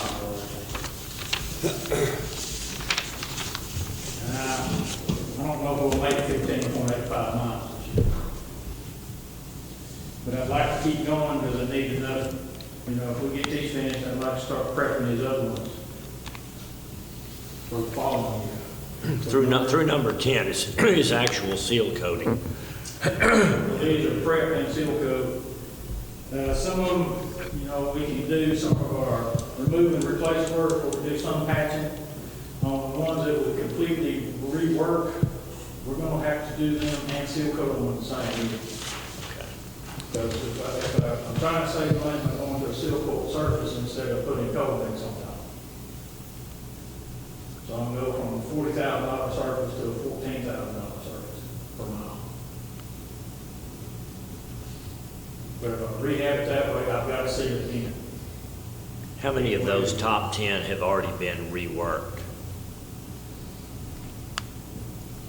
First, One, okay.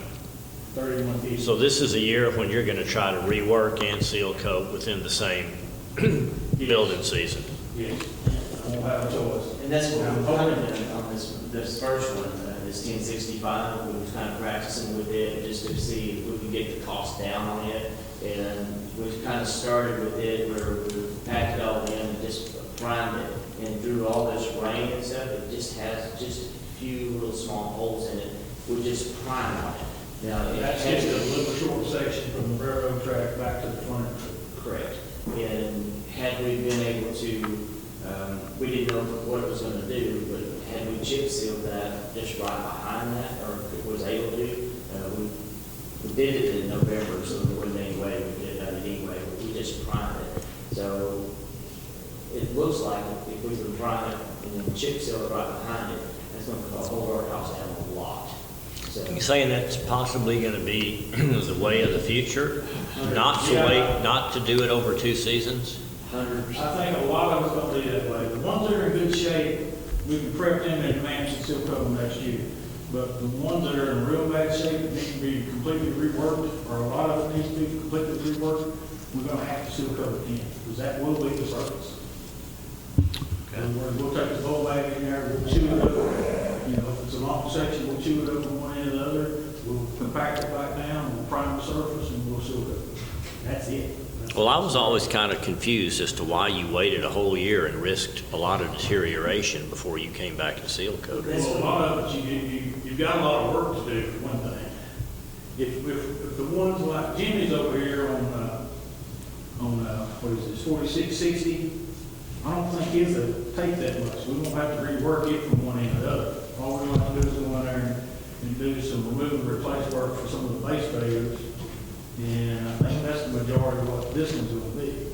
So this one, you know, if I've got a crew that's free and I don't have them working the other one, I can send them over here and go ahead and start doing that work. So I can get that in advance. Whether I get the seal coat this year or not, that's, you know, that's kind of a question. Whether I run out of money before I get it seal coat. But if I've already started some of the R&R work, I can seal coat it next year. Kind of like what we did on 3150. 3150, we went out and reworked some sections, okay? But in this case, we put coal mix back on top of it. We primed it and put coal mix on top of sections that we reworked. We just didn't seal coat. Then we dug out and put coal mix in several spots where we just removed and replaced. So we've got 3150 pretty much ready to seal coat. I think we'll still have to come out there and do a little bit more work on it. Maybe a little level up in a spot or two, but other than that, it's ready to seal. Now, Jimmy put it further down on his list, so I've got 3150 is like number 9. So I'm hoping we get to number 9, because we're 14.5 miles. But hopefully we get there. Is that one of the places you were putting that emulsion on where you ground, you know, and maxed up Little section, is it, I don't know, is that the one you did it Yeah, to? we. Did it hold up? We used a 25-75 mixture when we were reworking the material that was in place. Did it hold up on this rain? Yeah, but of course, we also topped it off with about an inch coal mix. Which is pretty expensive to do. The coal mix is what gets us. The coal mix is our biggest expense. But y'all all know, because that's what we've been doing for years. And that's what we did down there on, turn there at Monticello, go down there to Jake's Creek, and Jake's Creek all the way down to, well, not quite to Steve, down there, the hills down there, and reworked that road and beat it up. It was old. That old road had been there for years and years and years, beat it up, but you have a lot of homes down there. But we got a lot of roads like that. Chunks of asphalt that just crack all the way. It's old and well. And all we can do with that is chew it all up and recycle it back into the division road. But we still got service when we get done. Well, And seal coat's still the cheapest way.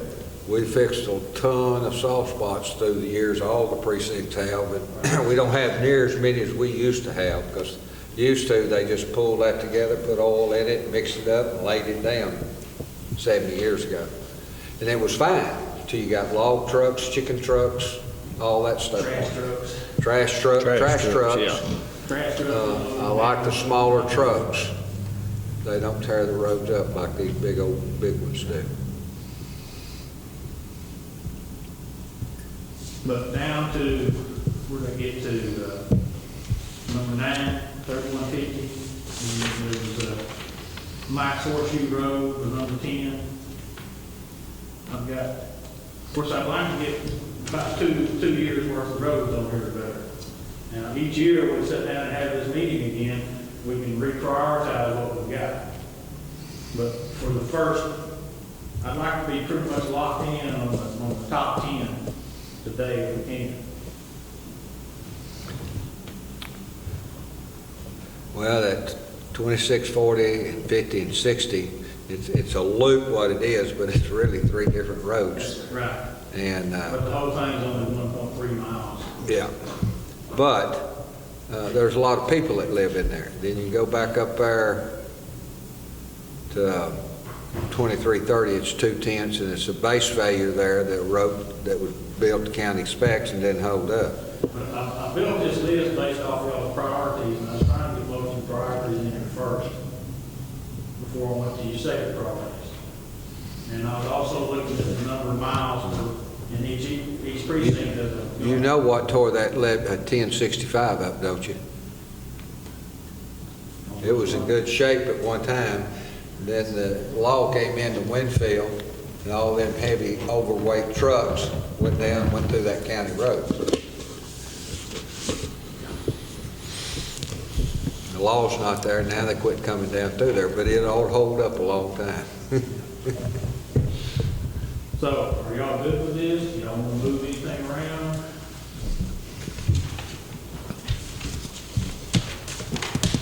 See that, one of these roads is failing faster or whatever, we can actually, work with this. And we should be able to handle anything like that, but we kind of need a priority where we can send our people where they need to go, kind of ahead of what our projects are, that thing. And we're not trying to do 2 or 3 things on the same road where they're kind of working in each other's way, that thing. So.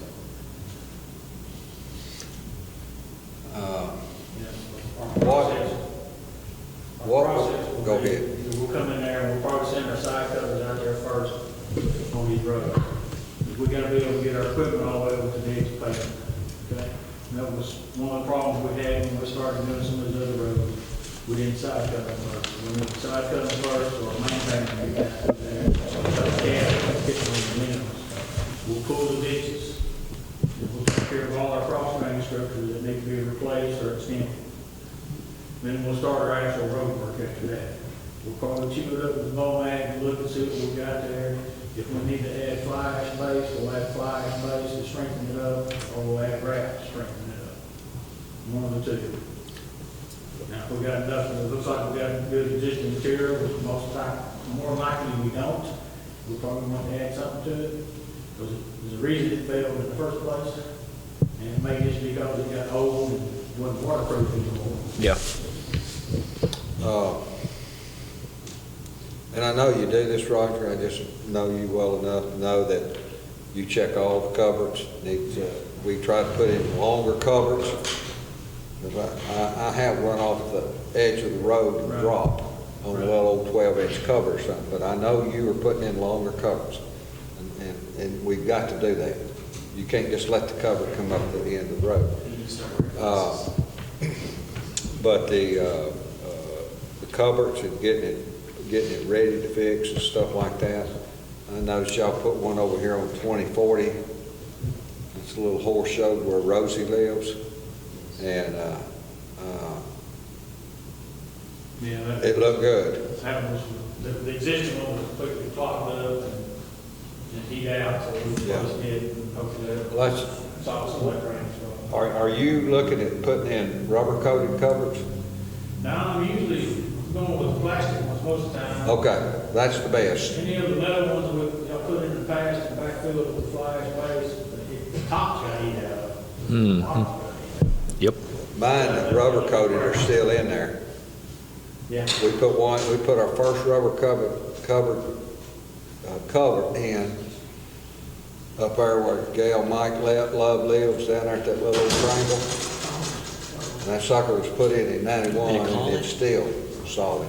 Hadn't rusted. Yeah. I got it. I crawled through it last year just to make sure, just to inspect it.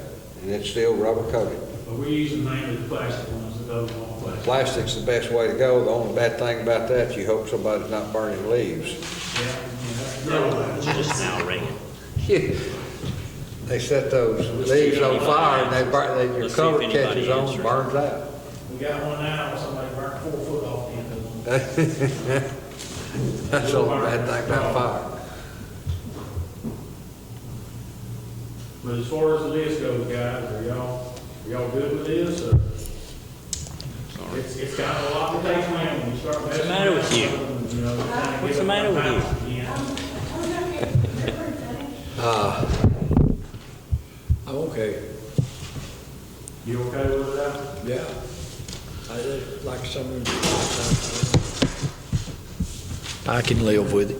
Are you gonna?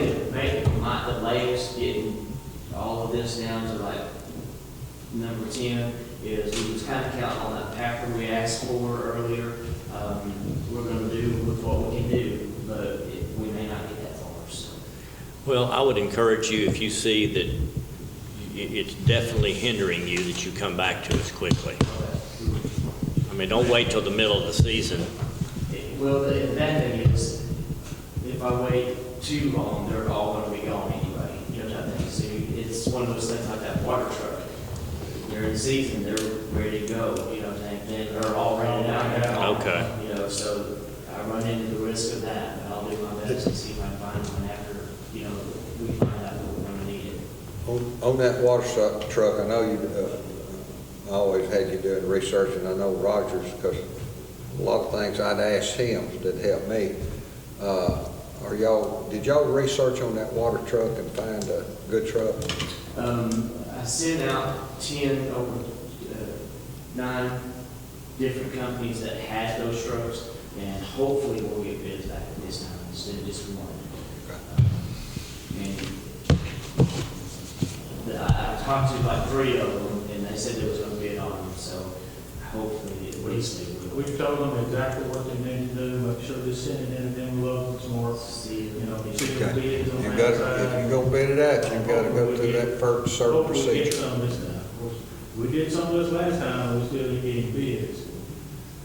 I personally called a few of them that I've been talking to, you know, type thing, Well- so maybe that'll help. You got to research it, and I know you do that because I've had you research stuff for me and find stuff in Austin, find stuff in Fort Worth.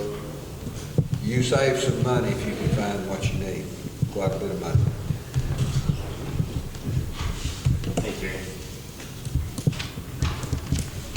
All right, so y'all good with this list? Like I said, we probably won't get past number 10. I'm hoping we get to number 10, but that's nearly 16 miles. I don't know if we'll get 16 miles done. I've got enough property, about 9 miles right now. How wide can you make them? We'll make it as wide as we can. Okay. Like we always have. Okay. Have y'all checked out that chip sealer yet? Yes, yeah, the chip spreader works good. The only thing we're kind of worried about is the conveyor belts on it. But I didn't see the replacement of it coming apart. That's, But everything else on the chip spreader. That's easy to fix. Fix that quick. We're still working, we got to put the Johnson bars on the trucks. Yeah. I think we got 5 trucks, we got to just put them on. You talking about the snap, where it clicks on them? Yeah, we're. And you pull the truck behind you? I think ours are still out there under our shed out there, aren't they? That's what I didn't know what that thing, back up there and it clicks on. Got them on. What you call that? It's a Johnson bar. A Johnson bar. That's what connects to the chip spreader where it pulls that truck while we. Put it in neutral and then take off. You go with it. This work will essentially need to be done by what? End of August, end of September? It would be nice to get it by the end of September. Well, at what point is work over? We got to number 7 and we can't do any more. When we get down to where it drops down below 50 degrees at night, then you gotta stop sitting. There's a chance of failing when it drops down. Okay, so you'd probably work through the end of September, realistically. Okay. The way it's been going here lately, you usually work to the end of September. Are you more likely to run out of time or money first? I'm not sure. Are you gonna go past the September deadline? If I got good weather, I'll keep going. I think we should. I mean, We had good weather. There's a lot of times we can still chip seal. We'll worry about that then. Well, if you're gonna put the more oil on there that you're talking about, you're probably, September 1st as far as we went. That's what we tried to do at the state. We kept it. I don't mean we didn't shoot on other projects. The main seal coat project, we didn't shoot at September. Well, we were putting a small pea gravel, plus we wasn't putting oil in there. You're putting enough oil down where it'll stay. Yeah, we're thinking we're gonna use that grade 5, that small pea gravel, what you're talking about, in some of these short sections of, that we're gonna have to rehab. We're gonna use that to, put over that until we get a chance to chip seal it, on the whole road. So, I might see some patches, with that grade 5, and that's what we're doing with it, Because we've got the grade 5, we should use it, I'm not very some of it, but we'll try to use it. Try to use as much of it, a lot of it's contaminated water. Yeah. I mean, it's gonna be a lot of extra work to get Cleaned out. type thing, but we'll do our best with what we can do with it. How are y'all gonna do the tanker truck? Not tanker truck, the distributor, not the distributor, oil truck. The distributor, yeah. We're gonna use the distributor. What do you mean? Well, how you gonna go back to town every time and load it up, or have a tanker? We're gonna shuttle it just like we always did. It kind of depends on how it goes, but first we'll probably come back to town until we get the process down real good. Then if we get it down real good, we'll make it a transport, Okay. bring it out to the job. Well, that always, Depends on how fast we can load our- that having that tanker truck out there, sure, we got twice as much done. Most of the time we was waiting on the oil to get there. Yeah.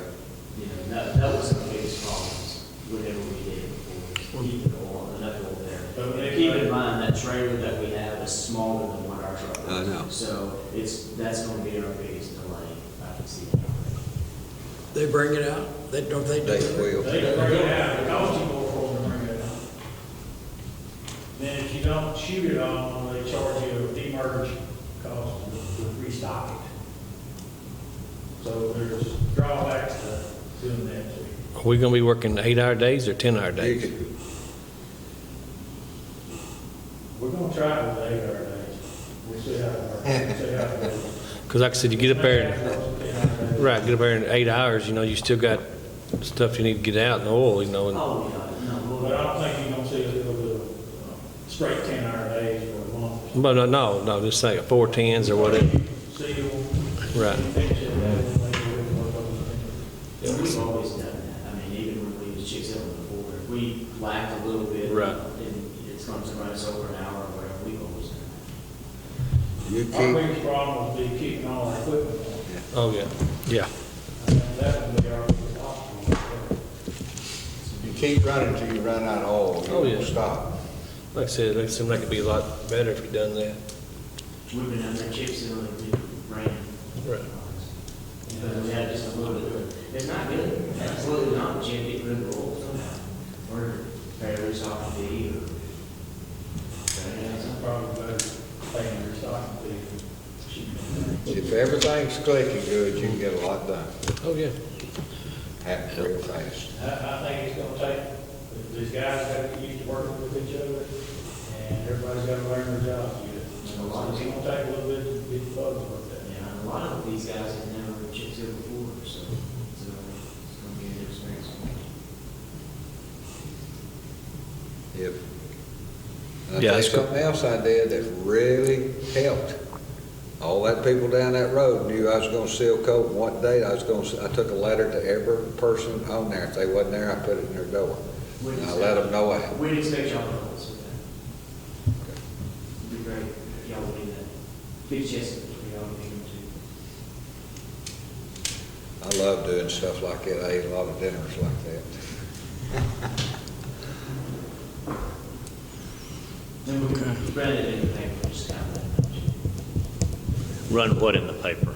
The road possibly could be closed, you know, in emergency, we could go out the way and they get emergency vehicles in and out. But if they've got a doctor's appointment or something, they would know to maybe try to get out before.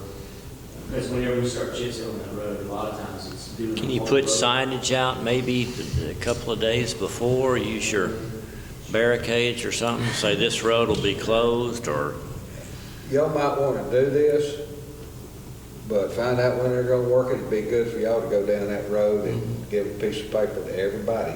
You don't miss anybody. Let them know that this day, or this day, or this day, we could be seal coat. Please that'd be good. do Of course, the proper. Still, because they're gonna know we've been out there for a while. Oh, yeah. They're gonna be graphic because on the side of their car. Yeah, especially if we're. Anytime I seal coat, I went the week before, I went down that road and talked to everybody. How long do you need to down that stay road. off of it to make, how long do you need to stay off it to make sure your car's? You get right back on it once you get. Immediately, as soon as they get the gravel back on there. As soon as we get past it, they drive on, and it's not a problem. It's just No. the people get tied in on a dead end road, especially if we're going down it. And we have planned and we talked about maybe doing half. All these. So if it was just a little bit more work, that still gets people in and out, and depends on how wide the road is. Shit's where it's over the 14 foot. Every one of these roads got a way in. So there won't be any problem with my precinct. They can, as it goes by, you can go out that way. The problem you have is people get impatient, the distributor goes by, and they want out of the driveway, they get impatient, they won't wait for the line of trucks and the chip spreader to come by before we come out. And a lot of them will just come through the door. Or I've had them call me on the cell phone while they're sitting there, driving in because they're waiting on the wall, they're waiting on the rock. I truly think that would be good for us to go see those people. Yep. Because it solves a lot of problems, and they got my number to call. I All agree. I do is call Roger and say, when are you gonna do this road? I'd sure want to know. Makes a big difference when people know what's going on. So they plan their day around it. Get it in the paper, leave. You can stick- run it in the paper, but that's for people. Stick something, well, I'm saying stick something in their mailbox too. I'm knocking on that door. If they're at home, I want to You talk to can't them. put stuff in the website. No, you can't do that. You can put it on the screen door or the front door. You can stick it in the crack. You can't put it in the It's your post. And I'll tell you something else that has helped me a lot in about 90%, the bail lady that's in my precinct covers about 90% of my precinct.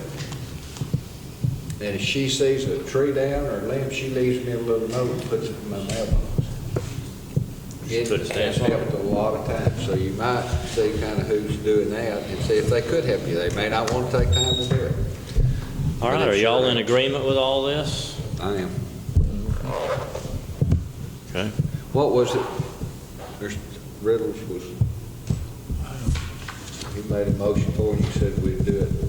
Well, that's what I'm getting ready to come back to, is to approve the barricades, or consider the barricades, talk about the barricades once more. But why don't we get a motion on this right here to approve Roger's, and we'll enter this into the minutes there as to what's being approved, priority-wise. What's going to happen when this gets out to the public now? There's going to be people complaining because they're not on the list. Better that they know. Yeah, I think that's better that they know. Just put every road on the county on the list, and that way you got them on the list. That eliminates us from being chewed out.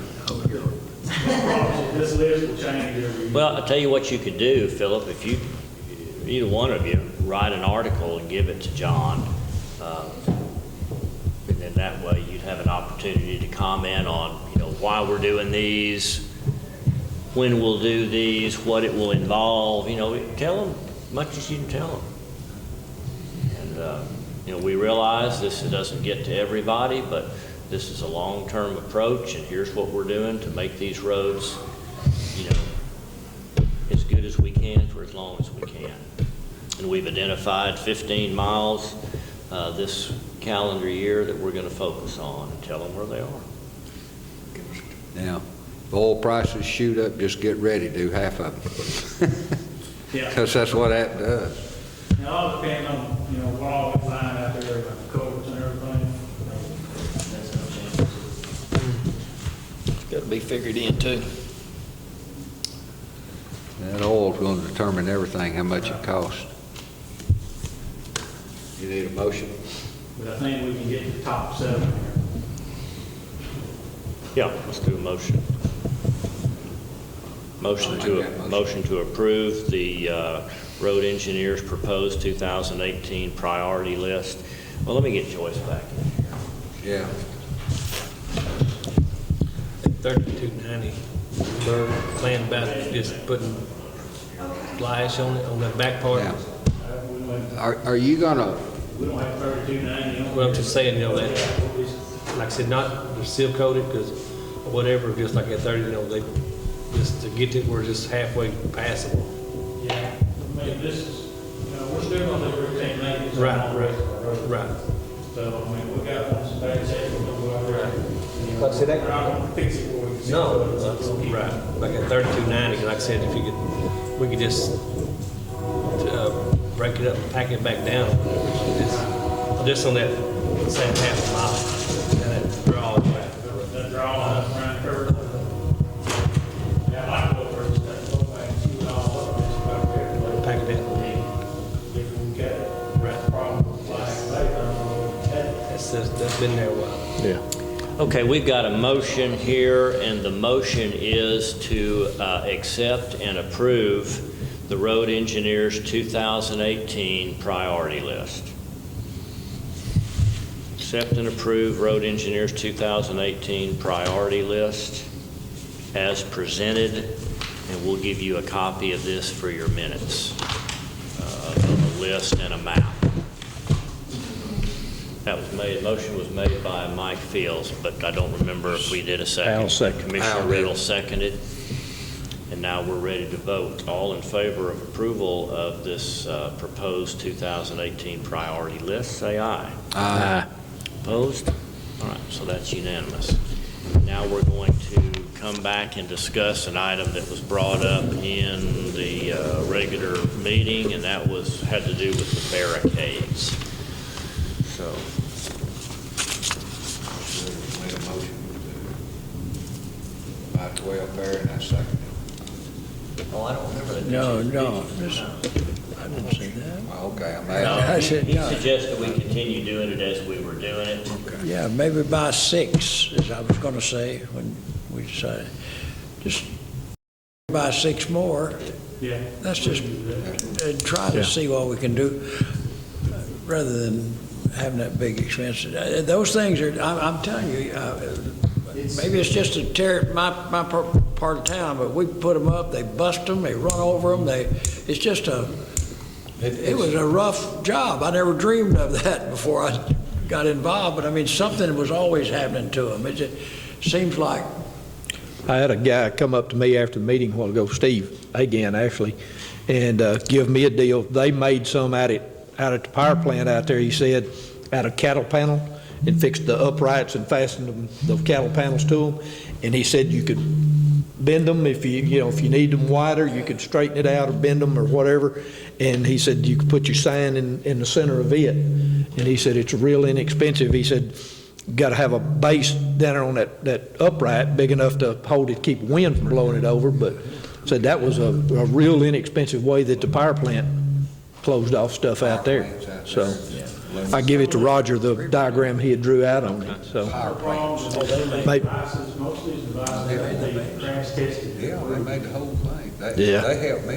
You know, every time we use the state had to be crash tested approved. It's actually on a list of standards you can buy. Y'all ever been crash tested on the tape? No, but they didn't ever recommend that we put up tape. right. You decapitate a motorcycle rider with tape. We don't ride motorcycles. Say, Titus County. what? Really? Decapitate a motorcycle rider with tape. That's some tough tape. Tape to get around your neck and cut you. If he's going 50 miles an hour, 60 miles an hour. Before he drowns in the water. Yeah. Okay, well, do we have a motion to get 6 pair Second. of Barricades. Type 1 barricade. Type 1 barricades? Road closed things. Who seconded that, you or second by Commissioner Yeah, Fields? if you want Discussion? to, we'll go out there and get one of those things and show the commissioners, take it up to the central barn. Yeah. And then put some sign, then you'd put hang signage on it? What worries me about. Have you got one? is- Have you got because one? they steal their signs anyway, so now we're rushing cattle panels too. And he suggested on the signs, rather than going with a metal sign, Yeah. take like these political signs that they're all out everywhere now, and use that. That way, if they're destroyed, it's not near as much expense to replace it. Yeah, we still got to put the face on it. Yeah, That's one of the major costs. yeah, doing the face of it, yeah. But We can look at it, see what. something to look at, yeah. That'd have been a good question. There were some old timers last week could have answered that for us and helped us what they did. Okay, I got a motion and a second to buy 6 pairs of Type 1 barricades With road closed signs. along with road closed signs. Got a motion and a second. All in favor, say aye. Aye. Okay, that's unanimous. What else would you like approval on? Or Can y'all fund that besides out of my sign item? What? 6 sets. Are you talking about funds carried over, or are you talking about put funds in there? And of course, Carl's sitting here saying something different, so we're gonna have to try to get with them to find out what has actually happened. We carried over $332,000, and they said we absolutely can't touch that unless there's an emergency. You know, that's for emergencies only.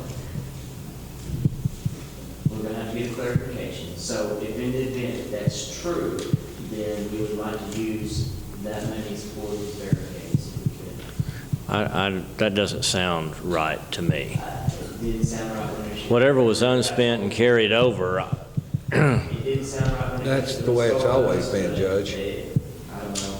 well, I know, so I don't know what, I Whatever think you carry we had a over this miscommunication. fiscal year goes to the next fiscal year. We've always done Well, I'm that. aware of that. That's why what she said doesn't make sense. Who said different? Christie's telling us this, that that's what it's for, but we can only use it whenever it all is saying it's an emergency situation. situation, so they're, She may be referring to the contingency fund. Well, our contingency fund is zero. No, I'm talking about the county's contingency fund. You got it in the Sure. budget. Sure it'd be You'll okay. see it right here. So I would suggest that since this is an unforeseen item in a rainy season, that they be allowed to have this money out of the county's contingency fund rather than making them eat into their road budget. Okay, That's my suggestion. That's not a motion. make that motion. Okay, motion is that this, Second. motion and a second is that the barricades and signs come from the county's contingency account as opposed to out of the road and bridge or signage account.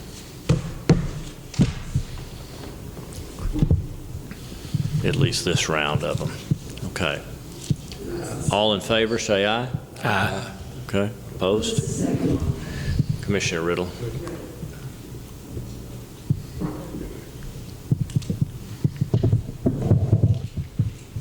What else?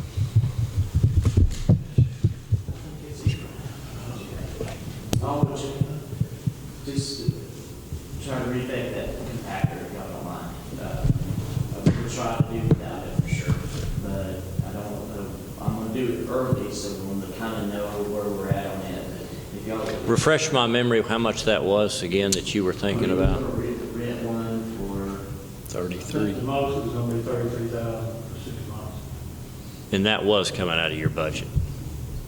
correct. Yes, we was gonna use that out of the budget. Yes, that's right. Okay. And the problem you brought up that I hadn't thought about is if we wait too long to try it, then you could be out of equipment. Okay. See, the plan is to take the bow mag, and when we completely rework the road, we'll take the bow mag, we'll start chewing it up. And what we've been doing, we've got big chunks of asphalt still, and we want to use the grid shell on our rollers we have now to bust up the rest of those chunks of asphalt. And we'd like to get everything down where it's an inch and a half or less. Okay? Whole lot easier to compact, and you're not trying to push chunks down in the ground. Sometimes those chunks will rock around and create a hole in the top of the road. So we want to break everything down to about an inch and a half or smaller. Okay. Well, most roads you can, but there'll be a few, you can beat them for a year, and they're still gonna be. That grid roller, that grid shell will beat them up. Yes. We've had good luck with that. Now, we may have to blade it around some and get it busted up. Now, when that process is over, what I wanted to do was come in behind it. You know, I'll have a motor grader, I'll have the bow mag, and I'll have the grid roller working up here out front, busting it up and chewing it up. Then I wanted to have a second process behind it where we had another roller running and another motor grader laying it all down and get the final compaction on it. Then I'll probably have another motor grader behind that doing the finish work. It's my suggestion that we get started and try to do that, because a lot of things we can plan on doing and it don't work out. You start managing it, there's little things you find out. Then if you go ahead and rent it, you're out that money. If you hadn't rented it yet, you won't be out that money. It requires a little management sometimes, maybe not to do it. But I'd rather do it on the short side than the long side. Having that truck sit there, having that piece of equipment sit there makes me ill. Having that $40,000 truck sitting there and that low boy makes me ill, since we bought it. But anyway, I'd rather be on the short We've side. been using that truck. We've been using the belly dump. Yeah, I noticed that. Took you 6 months to start using it, but you started using it. After a while, it finally sat in the same spot so long. We had to get the long dump work again. We had to rework the back axle on brakes.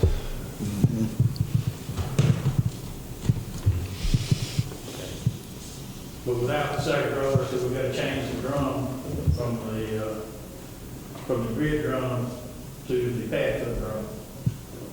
So we shut down one operation to do the other operation. You have to have a pad foot drum? Well, the pad foot will get you density 6 or 8 inches deep. The grid, I don't think will give us density, but maybe 3 or 4 inches deep. I know the pad will get, the pad foot roller will get up to 10 inches deep, okay? That's what we use for, on all our construction projects to state, we can get 10 inches deep compaction with the pad foot roller. When you're using a grid shell, it's almost like just using a smooth drum roller. It's hard to get density 8 to 10 inches deep. With the grid shell will break the material down. Yeah, but that's what we borrowed from Bill. What do you, Is that what we borrowed from Bill you're talking about? Yes. Okay, I know what you're talking about now. Now, we have a pad foot shell that goes on our roller. But to put my pad foot on there, I got my wife go in there, it can be done, we can bust it, we can tear up the road from one end to the other, pretty much work it dry and break it down.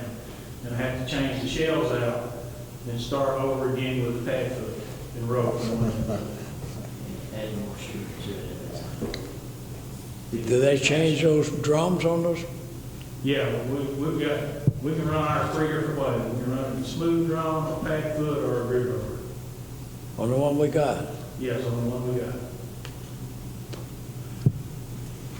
But you gotta change the drums out. Yeah, is that a big deal? No, it takes about half a day to change the drum out.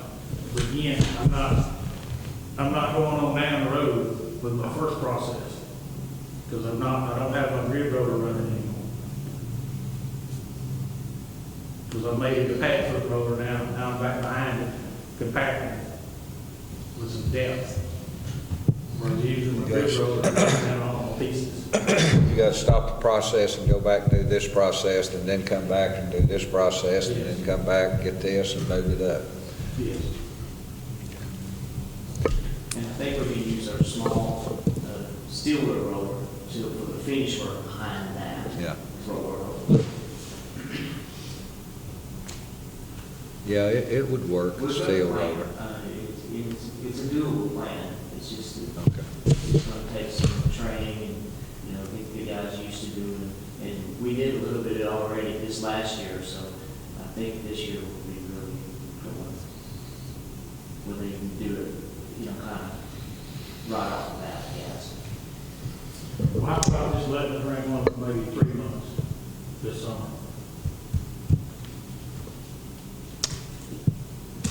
I didn't know it was 2 different things. You wanna try to use it for 3 months? Well, I mean, I'd love to have it 6. You'd love to have it in here by what, mid-March? How quickly are you talking about Probably this? April, sometime April, maybe May. Okay, I would support a 3-month commitment. I want you to make as much headway as you can this summer. I want to give you all the tools you can. If you're willing to take it out of your budget and you say that's a wise expenditure of that money, I believe you and I'll support it. And we can take that out of our capital outlay. I don't have a rental budget. I think you can work within that budget and shuffle here and there any way you want. Let me say this now, it always caught us, and when you start and it starts raining, we've had times where it might rain for 3 or 4 weeks straight. We can get anything done.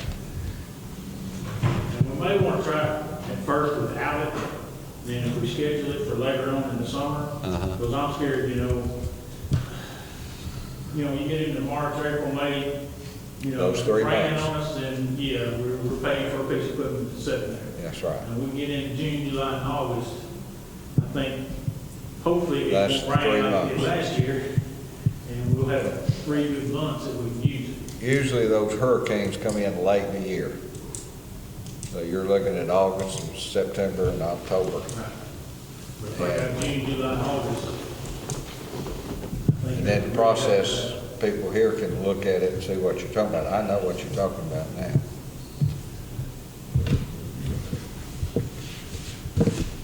You all good for renting for 3 months? Well, let somebody make a motion if you are.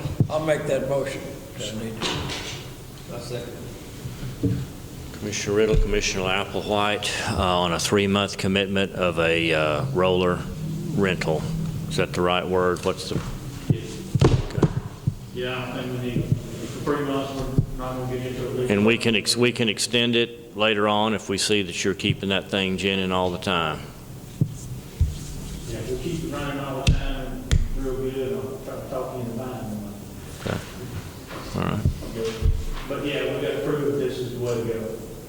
Okay. Y'all gotta see that this works. Motion and a second. All in favor to approve that, say aye. Aye. Opposed? And Judge, there's no doubt it'll work, because he'll have one machine running here, and then this one will move on, then this machine will come in here and take over, and this one will be working up here. And once you get going, it goes pretty good. Yeah, if you get the whole process down, the process will just keep walking down the road. But rain will shut you down. Yeah, the rain will shut you down. We did a little bit of this last summer on that, 375. I mean, we moved right down the road. It worked out very well. We just found a need where we need that we've already done it. So you're using both rollers at the same time or within a day or two? This will work this section. When he moves on, this will come up and work this section, that one will be working. Then the Follows finished behind it. product will be your big steel packer. And there'll be 3 sections down. This one will be the second, and that packer will come in here and start it. You got everything working at the same time. Okay. Otherwise, you're gonna have to take that one, take it off, take the drum off, come back, and put this one on. And the steel, you wouldn't have to take it off, but these 2 processes would have to be back and forth, back and forth. Well, you probably wouldn't do it back and forth, probably go all the way to the end with the first process and start over with the second process. Hoping you can finish it in the third process. Hoping you can get through. Before we bought the bow mag, we rented a bow mag. Now, we run all 4 precincts. We'd run for what, a week? 2 weeks? A month? But we would run, just kept it running, because we were trying to get out of the bow mag. It rained on us one year, and it was 3 weeks, and then everybody needed the bow mag. Yeah, we got a lot of roads out there. That's the reason I say June, July, and August, and that's when I'd want to do it. And dang, that's probably most of the roads that need to be completely redone. Once you get that process going, it really goes fast. All right, anything else? All right, need a motion to adjourn. Motion, Commissioner Applewhite. Second, Commissioner Parker. All in favor, say aye. Aye.